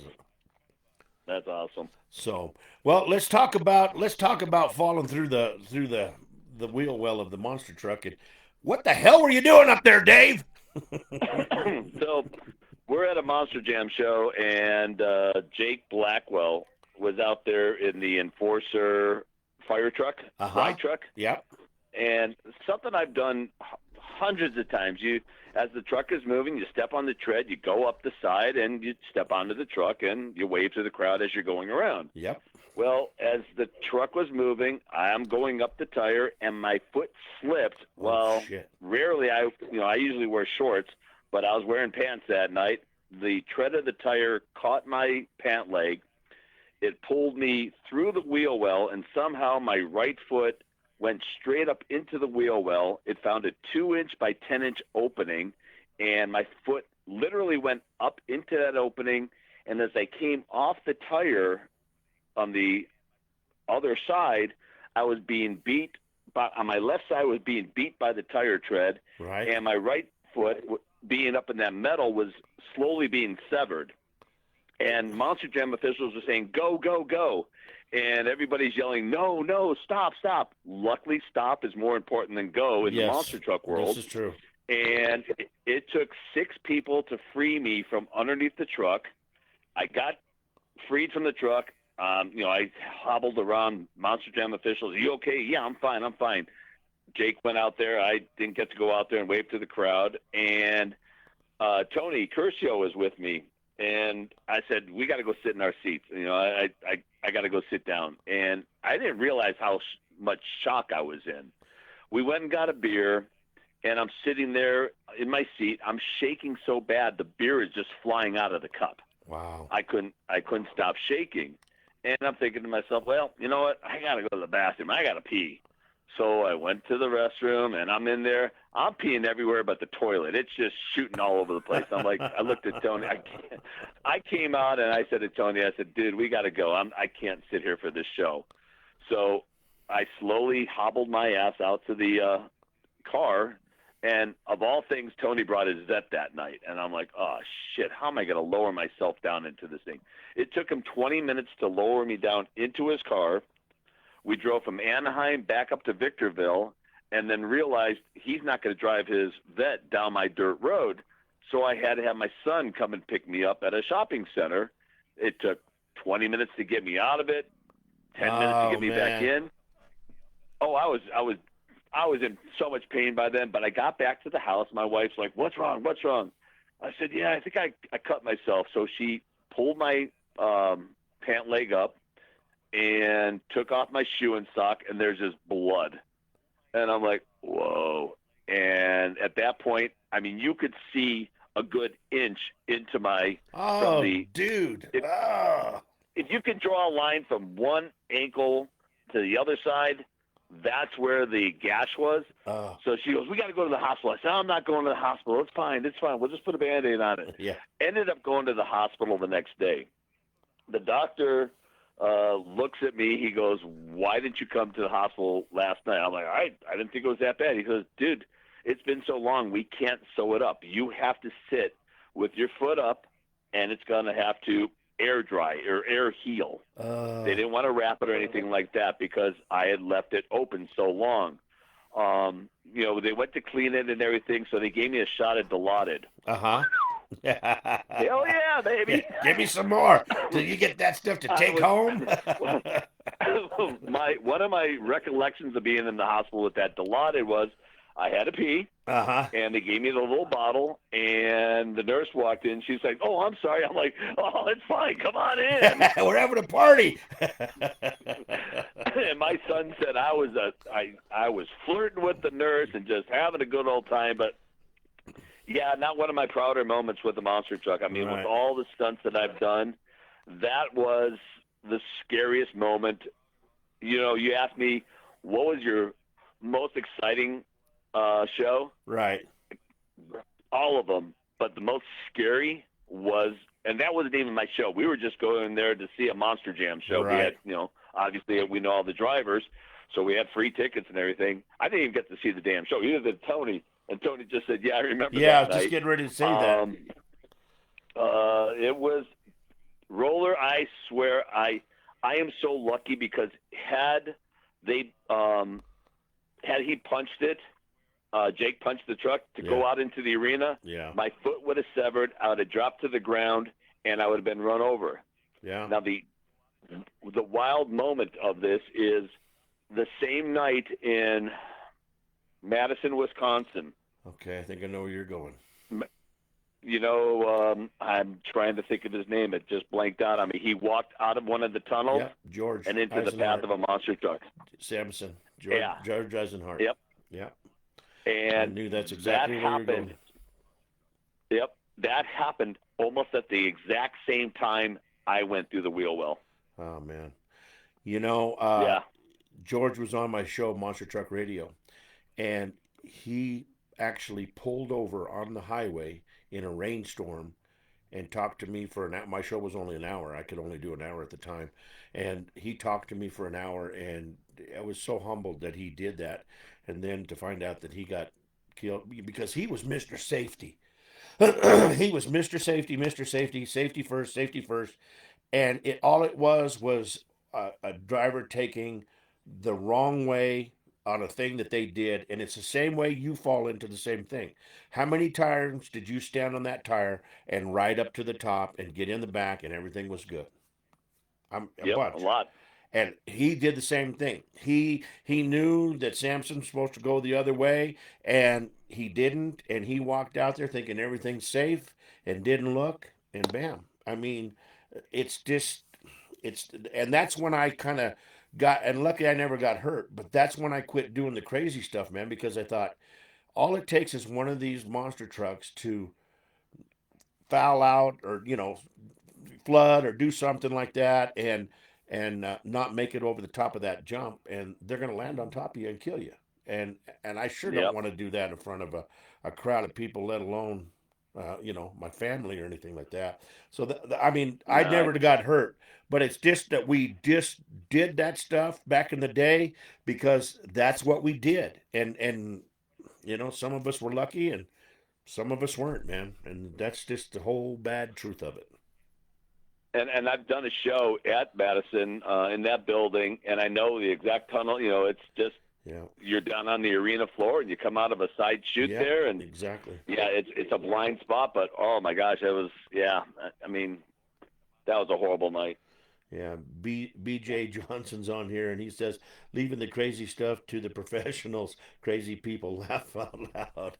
That's the truth, BJ. I'll guarantee it is, man. It's the truth, man, regardless. But no, dude, Well, I tell you what, it's been such a fun job. I mean, I can literally say that my auctioneering and my monster truck stuff was the funnest stuff I ever did. I never did once say, "Oh man, I don't want to go to work. I don't want to go to." I was always like, "Man, I'm getting on that airplane. I'm going to do a show this weekend, and I'm going to hang out with my brothers, and we're going to have fun, and we're going to put on some monster truck spectaculars." And I just looked forward to it every weekend, man. It was so fun. It really was. oh yeah. You just can't say that it is, guaranteed. No, you put on that show shirt before you get to the arena, Yeah, and your adrenaline just starts pumping up, and it's like, okay, here we go. It's another Friday night, another Saturday night, whatever it was. yeah, You had to go out there and perform, just yeah. like the monster truck drivers. That's the truth. And when I worked for Monster X Tour, we had a California group, the West Coast group, and then we had an East Coast group, and we were in so much competition. But I'm going to tell you one thing right now. When like BJ and Bill Payne and them guys were running on the West Coast, when we had our West Coast shows, I don't know very many other people's shows because I never did get a chance to go see them. But I'm going to put our shows up against anybody's shows, even a Monster Jam show, because we put on some spectaculars, man. I mean, there was times when I got done at that night and I was just like, I can't believe that Bill Payne did this, or I can't believe that BJ did this, or did you see what they did? And the you could always tell it was a good show because the autograph lines were 2 hours long, man. They were guaranteed Yep. 2 hours long, and it was such a fun time, man. It really is. God, Yeah, I loved I it. ran with Bill Payne and Jeff Boehner up in Montana a lot. Yeah, Bill I mean, that man would roll that truck every time. yeah. Do I, some crazy I don't stuff. think it stayed on the. Yeah, we built a track at Chico one year where we jumped over. It was a figure eight track, and you'd be going along and BJ would jump over the top of Bill Payne, and then Bill Payne would jump over the top of Donald Dippendendio, and it was just so amazing to watch on this track that what we created and the things that these guys were doing. And there was nothing funner than to get. We had one time we had BJ out there, we had Bill Payne, we had Donald, and we had Larry Swim all out there at one time freestyling, and that was the wildest thing I ever seen in my life, man. Is four Oh four yeah. bad boys out there just having fun and knew exactly where everybody else was and knew everything. It was the greatest time. I love them Chico shows because it was a big track. You ever do one at Chico? Yeah, I used to do Chico years ago. That's where my daughter, I think, learned how to drive. We put her in the parking lot. We let her drive around there. Yeah. It's a big parking lot, man. It was a big Yep. arena floor. I mean, the racetrack itself was big. Yeah, it Yeah. was a lot of fun, man. It really was. But I don't know, man. I wouldn't give it up if the good Lord come down and said, "Hey, I can change your life for you, uh, but you got to do this instead." I'd have to take a pass, man, because I've met so many good people and I have so many good friends, and I get to talk to so many good friends now on this program, and it's I wouldn't trade it, man. I wouldn't trade it for the love nor money, man. I'm serious. I had a good wife that backed me. We made good money, and everything was good, man. We had a good life. Yeah. Well, I don't do as many shows as I used to. One, I've just gotten old, and I just don't like living out of a suitcase, and I Yeah. don't like flying anymore because No. with all the sicknesses and stuff. But 6 years ago, um, when COVID hit, I was diagnosed with stage 4 cancer, Right. and the doctor looked. Well, let's back up a little bit. So January or December 31st, 1990 or 2019, I went to the doctor because my hip had been killing me. My right hip, from doing the shows and doing stupid stuff, it's just been killing me. Right. And he said, "No, Dave, you're getting old. You've got arthritis." I'm like, "Okay, great. What pills are you going to prescribe for me? Because I'm not going to take them, Right. but go for it." But he said, "It's been a long time since we did blood work on you." I'm like, "Okay, do your blood work." So they took blood.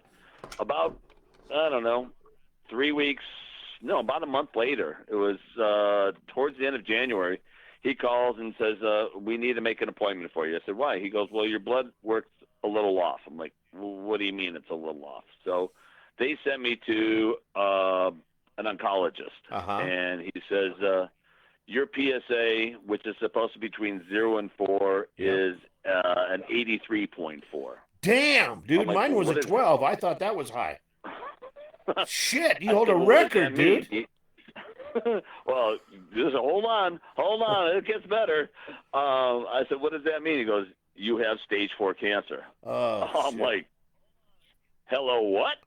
And my wife's sitting next to me, and we just looked at each other, and I mean, there's tears rolling out of my eyes, and I'm like, "Well, what does that mean?" He says, "Well, we're going to hit you with 6 heavy, aggressive rounds of chemo, and we're gonna cure this cancer." And if the chemo didn't work, I would have been gone September, October, November of 2020. Now, I started my first round of chemo right when COVID hit. Uh huh. So my immune system was wiped out. So I'm thinking, great, no immune system. I'm going to get COVID, and COVID's going to kill me, not the cancer. Right. So my first round of chemo, right before that, I started on the CBD program from a friend that was doing a clinical study with Duke University down in Florida, Uh huh. and he put me on his CBD. My PSA right before my first round of chemo went up to 139 or something like You're that. shitting me, man. Really, you got to be shitting me.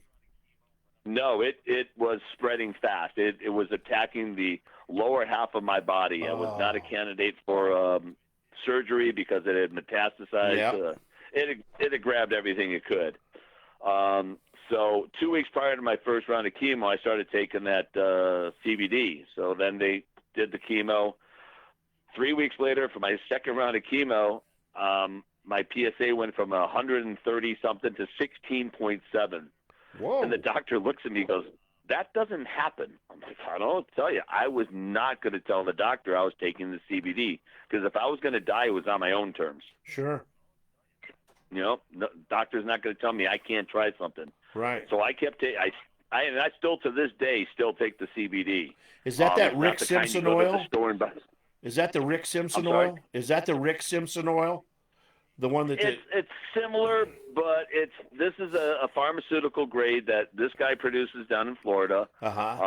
He actually went in front of a congressional hearing, and I mean we can get into that, but that I had to write an impact letter to the congressional hearing, and I guess people on the congressional hearing, they were in tears because of my results of the CBD. Wow. So I go through the next round of chemo, and I'm still taking the CBD every day. And since July of 2020, my PSA has been at a less than 0.1, which they consider undetectable. Awesome, dude. Awesome. What a story, man. That is awesome. Oh man, that is friggin' awesome, man. Damn, that brings tears to my eyes, man. Damn, Well, that is. it's crazy. Oh shit. When they told me that, I had cancer and that I was going to do chemo, the first words out of my mouth were, "Am I going to lose my hair?" And the doctor, this Indian doctor with no sense of, well, he had a sense of humor. He says, "Well, I think there's these hats. They have like a wig hanging off the back. You can get one of those." Because I've got really long hair. It was brown. Now it's really gray. My hair goes down to the middle of my back, and I lost all my hair, my beard, body hair, my mustache, and my eyebrows. Everything has grown back in a sense, except for my eyebrows. So I always look surprised to everybody. It's like, hi. And now you can laugh about it, though, right? Oh, yeah. It was funny because during chemo, I obviously didn't do any monster truck shows. Right. But I would be down for 5 to 7 days, and then I'd be out for 2 weeks prior to the next round of chemo, landscaping. And I would go into the doctor or to the hospital where they did the infusions, and the doctor would say to me, "So what'd you do today?" And, "Well, we moved 20 tons of boulders at this landscape we're doing for a car wash." He goes, "Do you stop?" I said, "No." I said, "Why am I going to stop?" He goes, you don't feel tired?" "Yeah, I'm tired, but I'm not going to just roll over and die." And I had just had my first grandson. My daughter Caitlin and her husband Brandon just gave birth to Bradley, and that was my driving force. And his name was in the song. Every day I would look at that little boy, and that gave me something to live for. I pushed and pushed and pushed, and I was not going to give up on my family. And my wife wouldn't let me give up. Yeah. Wow. Once again, strong woman in your court, man. Backing you 100%, dude. That's there is nothing better than that. Nothing better than that. And then the family, and that grandbaby gives you the power and stuff. And it's the way with me, dude. I was only with a 12, and I thought it was all over for me. And I didn't have to do no chemo. I just did radiation and stuff like that. But I never have talked to anybody that has had, and I have tried to help as many people as I can, try to spread the word. I mean, because I had no symptoms, I didn't know. I did, but the doctor said, he said, "You caught it in time, man, and it was all still inside my prostate, and everything was okay, and all I had to do was radiation." But man, I have never heard of those kind of numbers before. I never knew that kind of a number even existed. Oh yeah, I was. If you're gonna do it, go big or go home. Dude, you and the Grammy goes to, I mean, you win it, you won it, bud. That's all there is to it.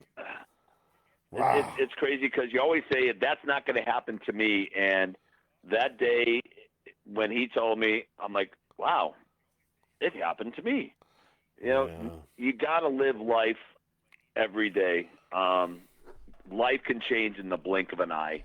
Yeah, it can. And I've got, 4 beautiful grandchildren. I just had a 4th one, I don't know, 2 weeks ago. Congratulations, man. Thank you. I've got 3 boys and 1 girl. And my daughter and her husband and my son and his wife, they've really come through with some beautiful grandchildren. And that's what keeps me going is my grandchildren, Yeah. and my wife. Of course, my Yeah. wife. I always refer back to her. I don't tell her enough, and I know she's listening right now, Uh-huh. and I'm getting choked up, but she's my world. Yep. Yep. I don't think I could survive without her. I don't blame you, man. That's touching, man, because that's too cool. That's too cool that you have such a love for somebody like that, that's been there in your court, that supported you, that's been there through the good times, the bad times, and the love is still as strong as it is ever, even probably stronger. Oh yeah, Oh, and we're enjoying our upper years. I don't want to say old years. right. We do a lot of off-roading up in Mammoth and June Lake, Uh-huh. um, and we just enjoy life now. We come down to Victorville. Unfortunately, I've come down to this beautiful town I've been to there. I know check what on the you're talking business. about. Yeah, I know exactly I what got you're to talking check on the about. business, see the grandchildren, see the mother-in-law, see everybody, and then as soon as we can, and we know that everything's cool, we're back up to Bishop and get our coffee in the morning, sit on the backyard, and we got a little stream that runs through the backyard, and we enjoy life because That's we've cool. earned it. Yeah, you have, buddy. You have definitely earned it for sure, man. Well, Dave, I tell you what, man, I have enjoyed this one immensely too. I am so blessed that I'm able to bring these shows to people and hear these stories because, like I said before, I've definitely heard of you. Never did get a chance to meet you, and I just wish we would have somehow our paths would have crossed, and you never know what the future brings, but Exactly. it's just one of those things that damn it's this has been such a fun time, and dude, I just love you like a brother. I mean that from the heart. You're a brother announcer, and if I can do anything for you, man, I'm always here for you. And I know that would be the same in your book, but I'm serious, man. If there's anything you get into Colorado area and you guys don't call me and I find out, I'll come to Bishop and I'll find you and I'll hunt you down. I swear I will, because I owe you Well, just dinner, come to man. Bishop and hunt me down. Let's do Let's something. do it, guaranteed, man. I owe dinner to you for sure, man. Guaranteed, man. We got to go out and have a good time and go to that. What? Okay, so before you go, there's two questions I got to ask you, but where was this place that you were talking about, the bacon cheeseburger? What was the name of the place, man? I mean, I thought you were talking about whatchamacallits, Carl's Jr.'s, because they got an awesome bacon. And you said no, that's not it. So what's the name of this place, dude? What you got me? My curious. I still remember it. That's funny that you remember that. So we have a favorite place in Bishop. It's called Indiego Tasting House. Uh huh. There's this dude there. He is the craziest guy I've ever met at a restaurant. Uh huh. He is the only cook, and his wife is the waitress. They have an unbelievable. It's a little place. It gets packed, and he will tell you straight up when you walk in if it's packed. Dude, you're looking at least an hour wait before I'm going to be able to serve you because he's the only one back there cooking. But he makes these burgers that are just out of this world and the best ceviche in the world. But yeah, if you ever find yourself up in Bishop, California, Indiego Tasting House, I can't say enough about the place. Awesome, dude. Well, you had my curiosity from the moment you mentioned it that day, because I was just thinking, I mean, I like a lot of other burger places, but I only know one place that has a bacon barbecue bacon cheeseburger, and I was like, well, what the hell is he going to Carl's Jr.'s or what? Or Western Burger? That's what it is. And then you're like, Yep. no, man, that's don't even touch this place. And then I felt like a dumbass, like, oh, you no class kind of a guy. But no, man, I tell you what, you are welcome on this show at any time. I would make another date for you in a heartbeat at any time you want. I would love to get you, Steve Curcio, on at the same time. Talk about more stuff, and let's try to make something happen later on in the year. Maybe we can get together again and talk more fun, because I've had so many people on here saying this is probably one of the best shows I've heard in a long time, and and that makes me feel good that I bring a good quality interview to the people, and that's what it's about. Well, Roller, you do a great job. When I have time, I listen to your shows. I listen to the Young Guns, the Auctioneer. That's always intrigued me. The way they can just can you do it real quick? I mean, I can't. like You you oh, you probably want tell me to do it something. now? I'll take. Yeah, Let's just do. I'll teach you how to do it. How does that sound? And then I'll do it good luck for with you. that. Okay. All right. So you can count right 1 to 100. That's not a problem. And you can Right. hum. You can hum, can't you? So Yeah. the humming is your background. You got to have background. So you start off and you go 1, 2, 3, 4, 5, 6, 7, 8, 9, 10. Do that back and forth up to 100 and backwards. 20,000 times or whatever. We did it for a week and a half. And then you throw 1 1/4, 1 1/2, 75, 2, 2, 2 1/4, 2 1/2. And then you start getting a rhythm.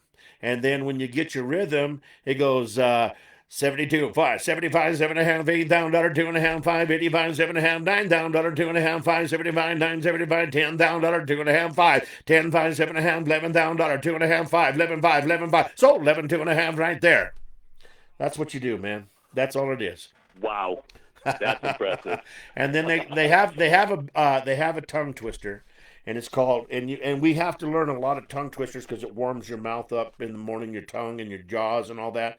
And one of them is called Betty Botter, and it starts out and it goes.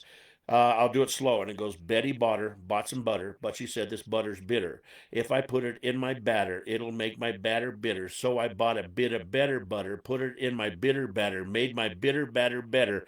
Betty Botter bought a bit of bitter butter. So now, when you finally learn how to do it, it goes.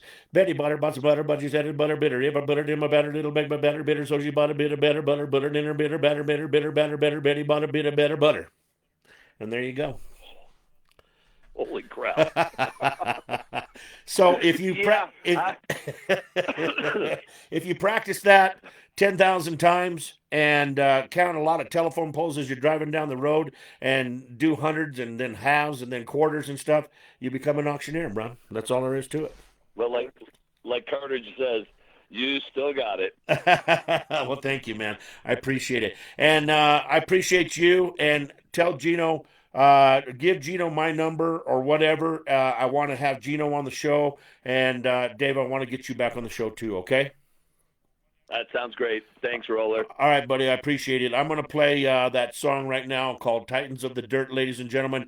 This has been my interview with Dave Gross and Chris Miller, the Young Gun Auctioneer. We'll be right back here on Pedal to the Metal, Motors and Music. Talk to you later. See you.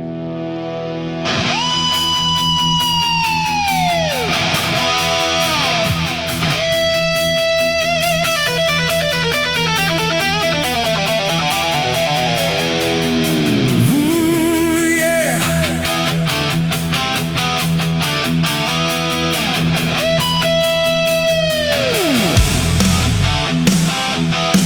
Hey, yeah. Oh.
climb. William Towns chasing time. Heartland Express lets the engines cry. Guy Wood rolling by. King Kong shakes the clouds again. Steve Dane in the battle span. Then a voice rose through the sky so clear, like every monster truck fan would hear. Ladies and gentlemen, hold on tight. Welcome to Heaven's Monster Truck Night!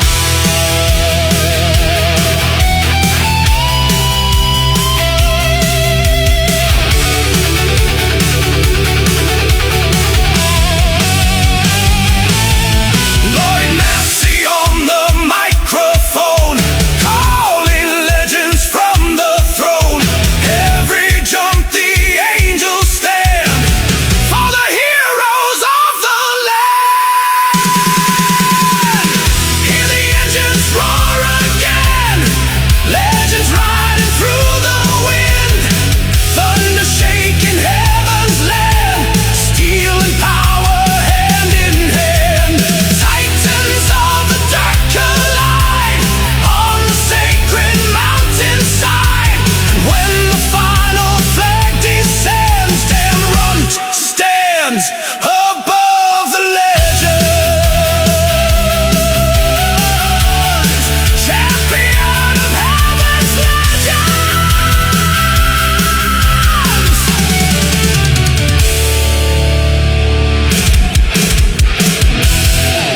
There you go, ladies and gentlemen. Titans of the Dirt right here on Pedal to the Metal, Motors and Music. We'll be right back after this word from our sponsors.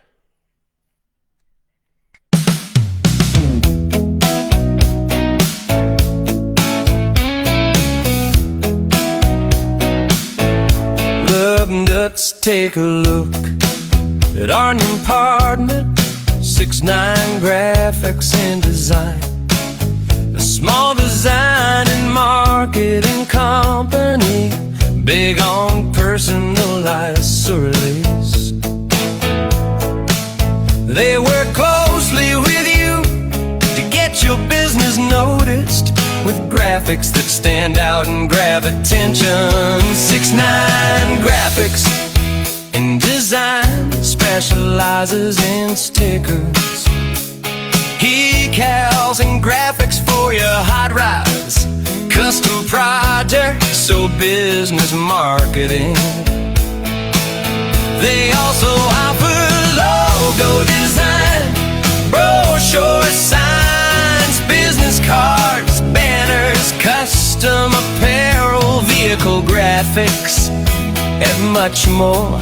Remember, that's 6ix9ine Graphics and Design.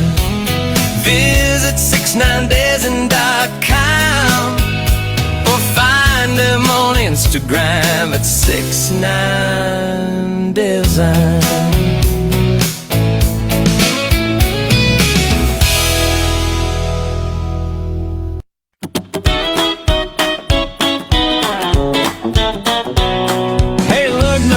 Need to pick me up to start your day. There's a place in Parker that'll get you going. Rise and Grind Coffee has bold espresso, strong coffee, smooth lattes, plus chai teas and cold. Smoothies, regular or decaf, whatever you're in the mood for. Hungry, grab a hot breakfast burrito or a fresh muffin, quick, simple, and ready to roll. Got something coming up, any event or party you're planning, they've got a portable coffee cart that brings the coffee right to you. Fresh drinks served on site.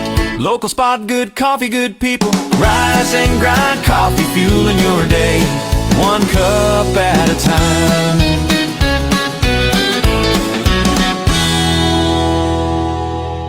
Ladies and gentlemen, you're listening to Pedal to the Metal, Motors and Music. We'll be right back here after listening to this song. This is a song I made about Big Daddy Don Garlitz. It's called Big Daddy of the Quarter Mile. We'll be right back here on Pedal to the Metal, Motors and Music.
when fate and fire changed history. A clutch blew up with a thunder sound, steel and sparks flying all around. But Big Daddy stood and he made it clear, no more engines sitting right up here. Move the power behind the seat, built the machine that no one could beat. Oh, rear engine thunder shaking the ground, a brand new chapter in racing found. 200 miles and faster still, breaking the limits of speed and will. Big Daddy flying down the quarter mile, burning the track with a rebel smile. From farm dirt roads to the record books, changing the way that the whole world looks. Smoke and thunder in the Florida sun, a lifetime of races forever won. When drag race legends are told in style, Big Daddy rules the quarter mile.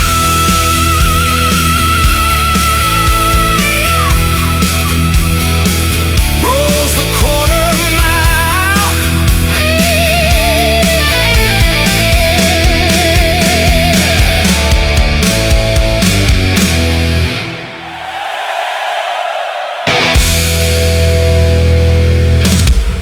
There you go. Big Daddy rules the quarter mile. I tell you what, that man is a living legend in my book. I'll guarantee you that. A lot of them go down in my book as the greatest. I'll guarantee you that right now. So let's see what else we got here. Let's see here. We've played these here. Let's play some older stuff. Let's do a little bit of older stuff here. Let's go down into let's go down into the basement, Sonny. Right here.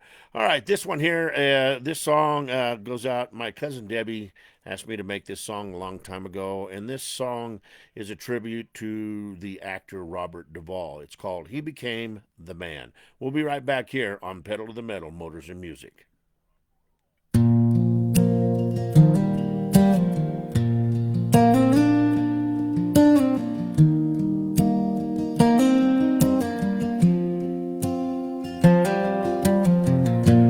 Born out west in San Diego sun, 1931. Raised on rules in a Navy man's code, where duty's never done.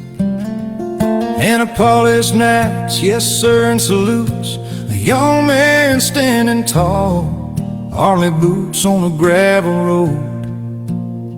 He heard a calling call. Traded rank for a stage in New York, just a dream in his hand. With Hoffman and Hackman chasing ghosts, just trying to be a man. Courtroom walls and empty plates, hell, the struggle cut him deep. But a fire burned behind his eyes that never went to sleep. He didn't just play the part, he became the man. From shadows to the spotlight, you could feel it in his hands. From Boo Radley's sides to the Godfather's right hand, every role he ever touched, he became the man.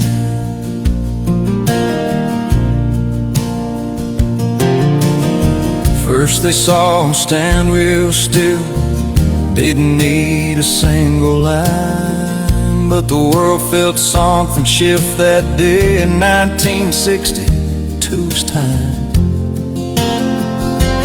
Then came power dressed in calm, Tom Hagen in the game, a quiet force beside the storm, respect without the fame.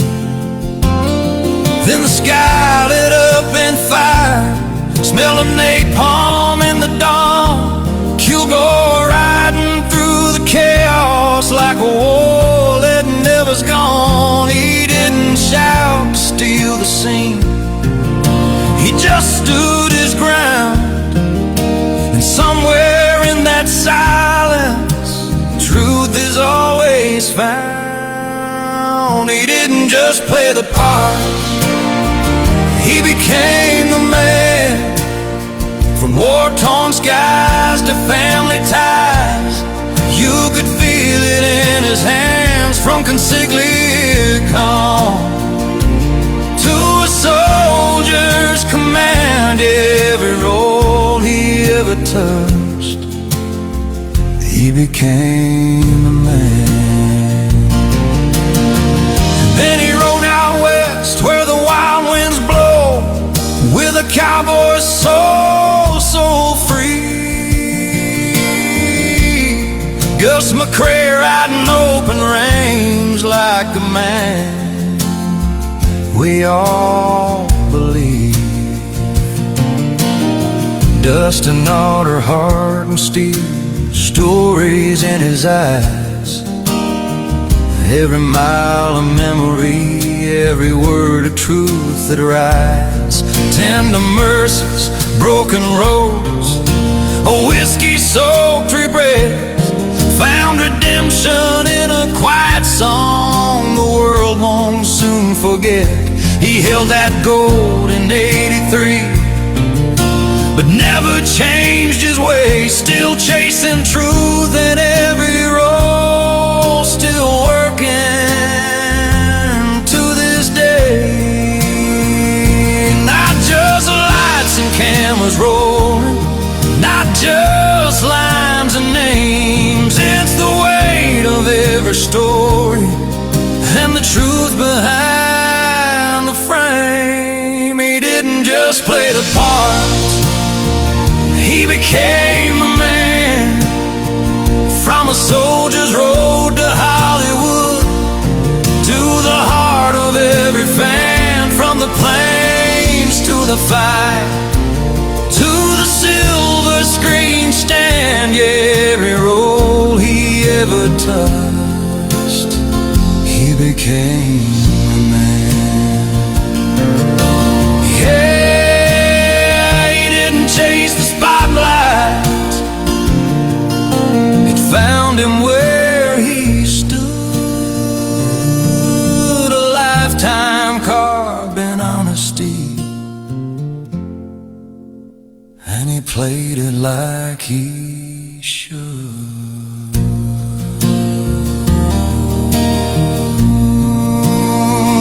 He didn't chase the spotlight, oh, and he played it like he should.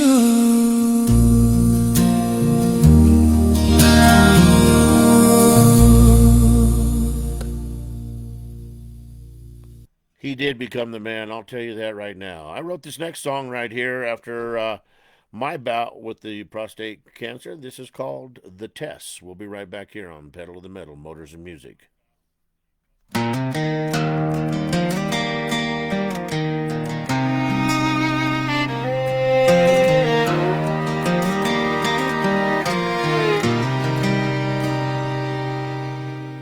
Went in for a yearly check, same as I always do. Doctor smiled a little small, said, son, we need to talk to you. Said my numbers weren't where they should be, PSA running high. Probably nothing, but we need more tests. Man, I nodded, but I wondered why. No pain, no signs, I felt just fine. Life rolling on its way. And then he said there's a chance it's cancer, and that word don't fade away. Went in for tests, then waited days, trying not to lose my head. But every night I bowed my heart and talked to God instead. When the nurse said yes, it's cancer, man, my whole world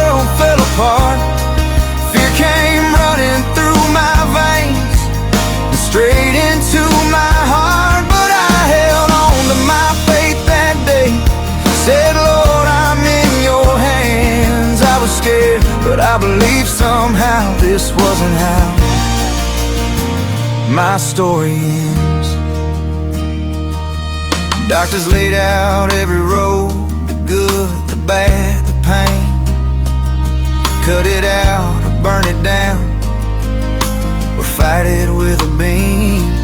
My wife called up a friend she knew, said we don't know what to do. She said call my cousin Aaron Barr, he's been through it too. Aaron said do your homework too, don't rush into a plan. He pointed me to the research center, helped me understand where I should stand. They laid out every option, pros and cons real clear. And for my road they said radiation was the strongest choice right here. Then came that room that first long day, heart pounding in my chest. Thought radiation would break me down, turn me into less. But God was there in every step, I felt it deep inside. So I showed up every single day for 27 long hard rides. Yeah, they said the word cancer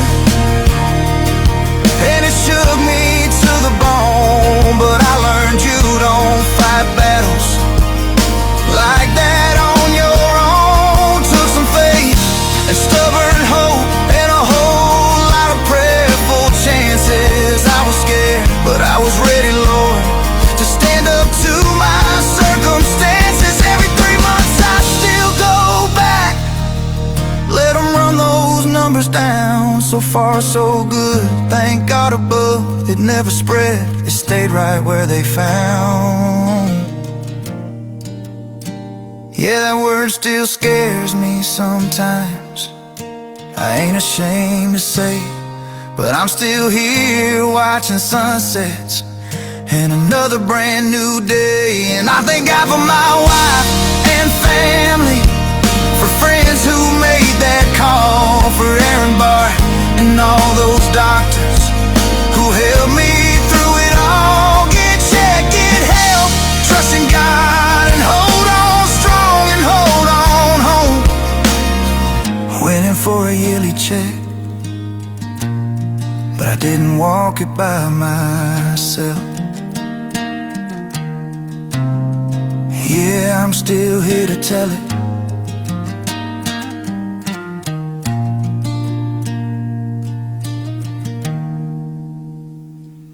There you go. The Test. We'll be right back here on Pedal to the Metal. Next song up is All the Girls Think My C10 is Sexy.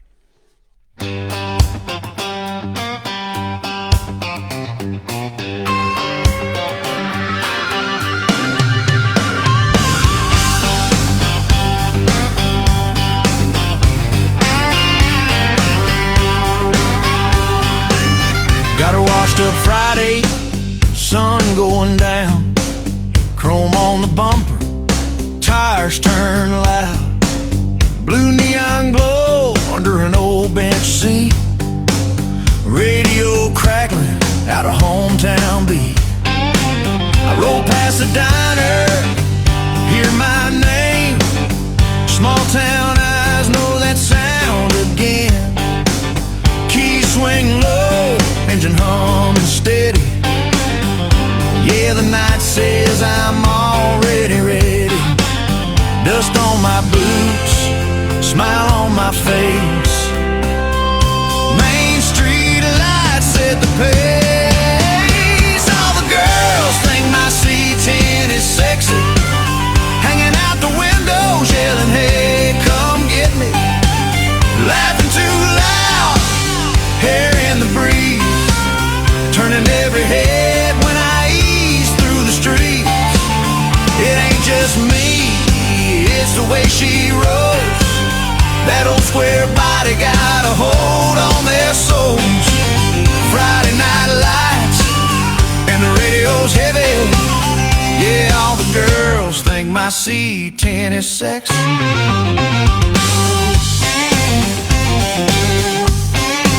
Saturday rolls in,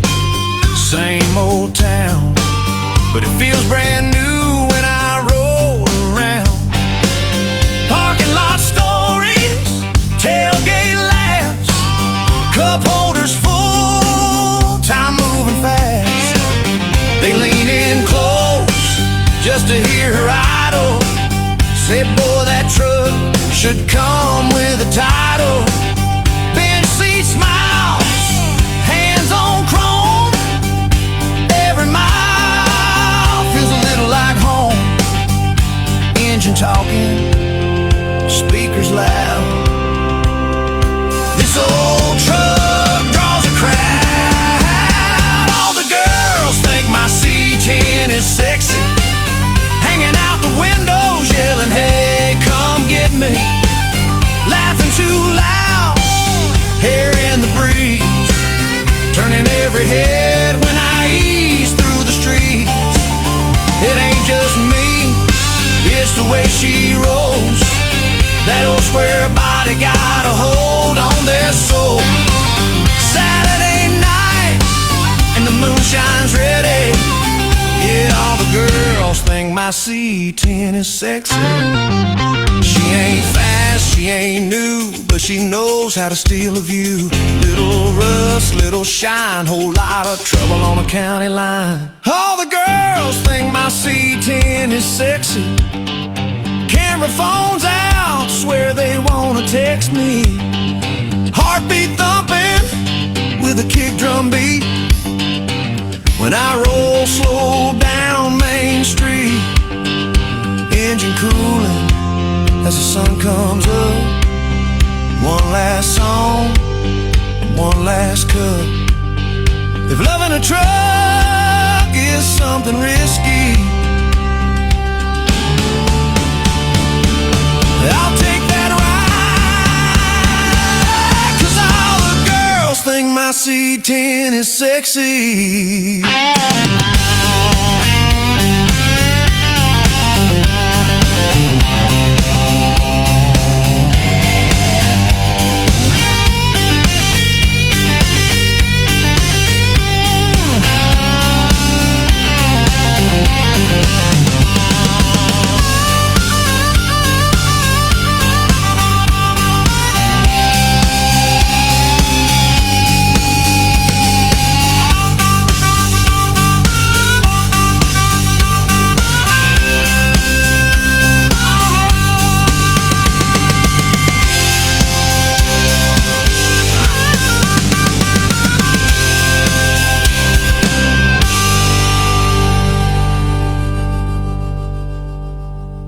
Girls think my C10 is sexy. That's right. Ladies and gentlemen, if any of these songs that you like and you would like to purchase some of these songs, they're very cheap. All you have to do is text me at jeffrichards327 at gmail.com. That's jeffrichards327 at gmail.com. I can build you a playlist. I can do whatever I want, and I can send them to you.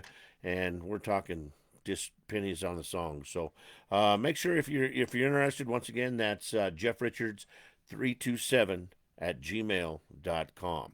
All right, I'm going to do two more songs, and then we're going to get out of here and call it a night. I'd like to go ahead and thank both of my interviewers tonight. I'd like to thank Chris Miller from the Young Guns, and I'd like to thank my brother in announcing, Mr. Dave Gross, for being on the show. I think both interviews went very well, and those two young men are definitely back at any time they want to be. So this next song up right here is called Who's Gonna Play Willie's Guitar? We'll be right back here on Pedal to the Metal, Motors and Music.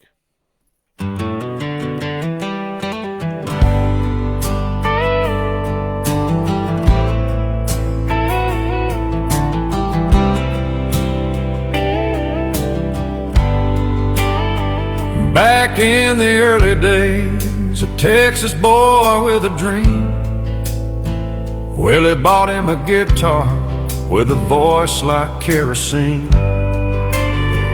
Through the smoke-filled bars and the neon nights, they found their sound beneath those honky-tonk lights.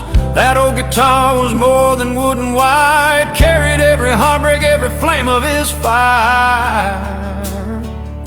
They rode them highways, coast to coast, played for the drifters, the lost, and the folks he loved most. On every tour bus rolling through the dawn, that faithful old guitar kept strumming along. hit after hit, song after song. Willie and that guitar proved each other strong. So who's gonna play Willie's guitar when he's gone? Who's gonna carry those memories on? Will it rest in a museum shining under soft lights, or hanging Hard Rock Cafe, a treasure of those nights? Or will some young dreamer with a heart full of scars be the one to play Willie's guitar? It took a beating, got busted, but never gave in, just like Willie through the losses and the wins. That old guitar knows every story by heart, every tear, every laugh, every humble start. Some say it's magic, some say it's fate, but it's Willie and that guitar that made the legends they made. Maybe it'll rest in a hall where the great ones stay. Maybe Hard Rock will proudly give it its place. Or maybe it'll find a kid on a porch somewhere, picking old songs on a summer night's air. Whoever holds it better know who they are, 'cause they'll be playing more than strings on a scarred up guitar. So who's gonna play Willie's guitar when he's gone? Who'll keep that outlaw spirit living on?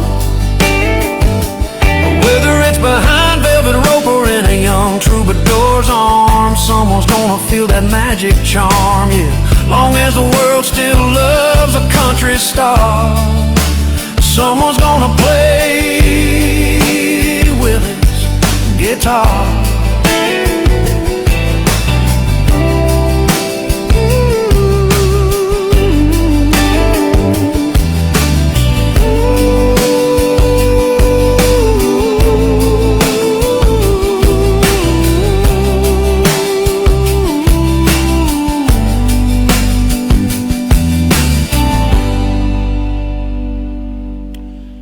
Gonna play Willie's guitar right here on Pedal to the Metal, Motors and Music. This last song, and then we're gonna go right into the exit or the outro, as they say in the biz. Yo, in the biz.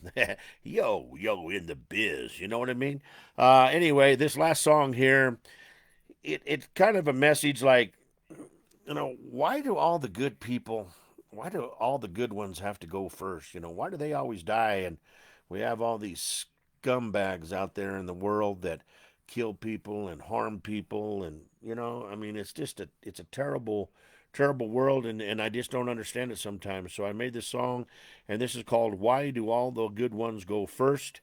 And then we're going to go into our outro, and then we're going to call it a night. We'll be back here on Sunday night. We'll be talking to Blake Sherman from the Young Guns, and hopefully we'll be talking to Mike Welsh. If not, we'll try to find somebody. Or if not, we'll just play some more music, man. So thanks once again to Dave Gross and to Chris Miller. We appreciate you guys being on the show. And we'll talk to you guys later. And as always, I love each and every one of you so much. Peace out. Talk to you later.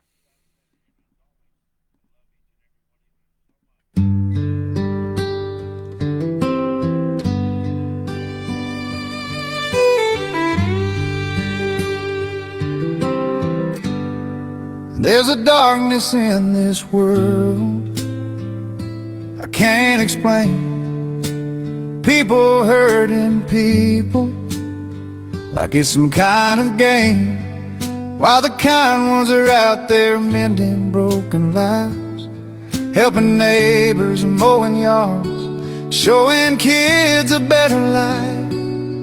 And every time I hear another angel's gone, Lord, it just feels wrong. So why do the good ones go first, Lord? Why do the strong hearts fade away? Why do the ones who lift us up get called home early every day? I don't know how you choose your angels, but it sure feels like a curse. Oh Lord, why do the good ones go first?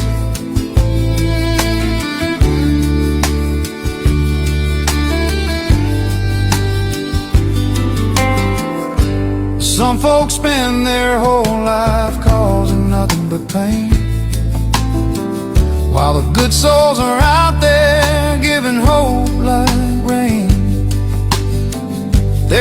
ones who hold the car shows for the little kids. Raise a little money, bring a little joy. God knows they always did. And then one day they're gone without a reason why. And all we can do is cry. So why do the good ones go first, Lord? Why do the strong hearts fade away? Why do the ones who lift us up get called home early every day? I don't know how you choose your angels, but it sure feels like a curse. Oh Lord, why do the good ones go first?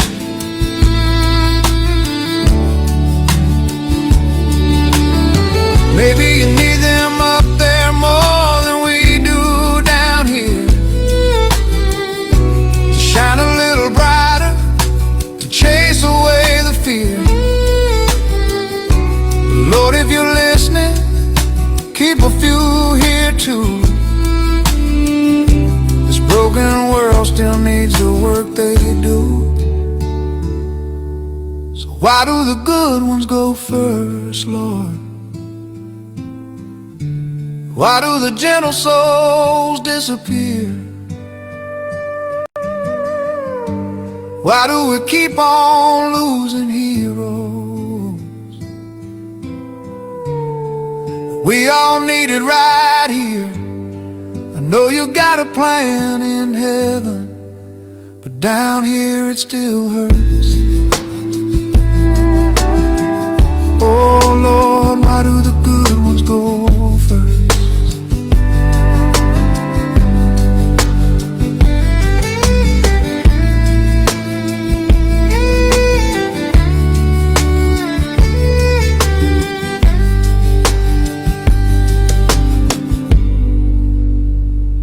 All right, everyone, that's going to wrap it up for this episode of Pedal to the Metal.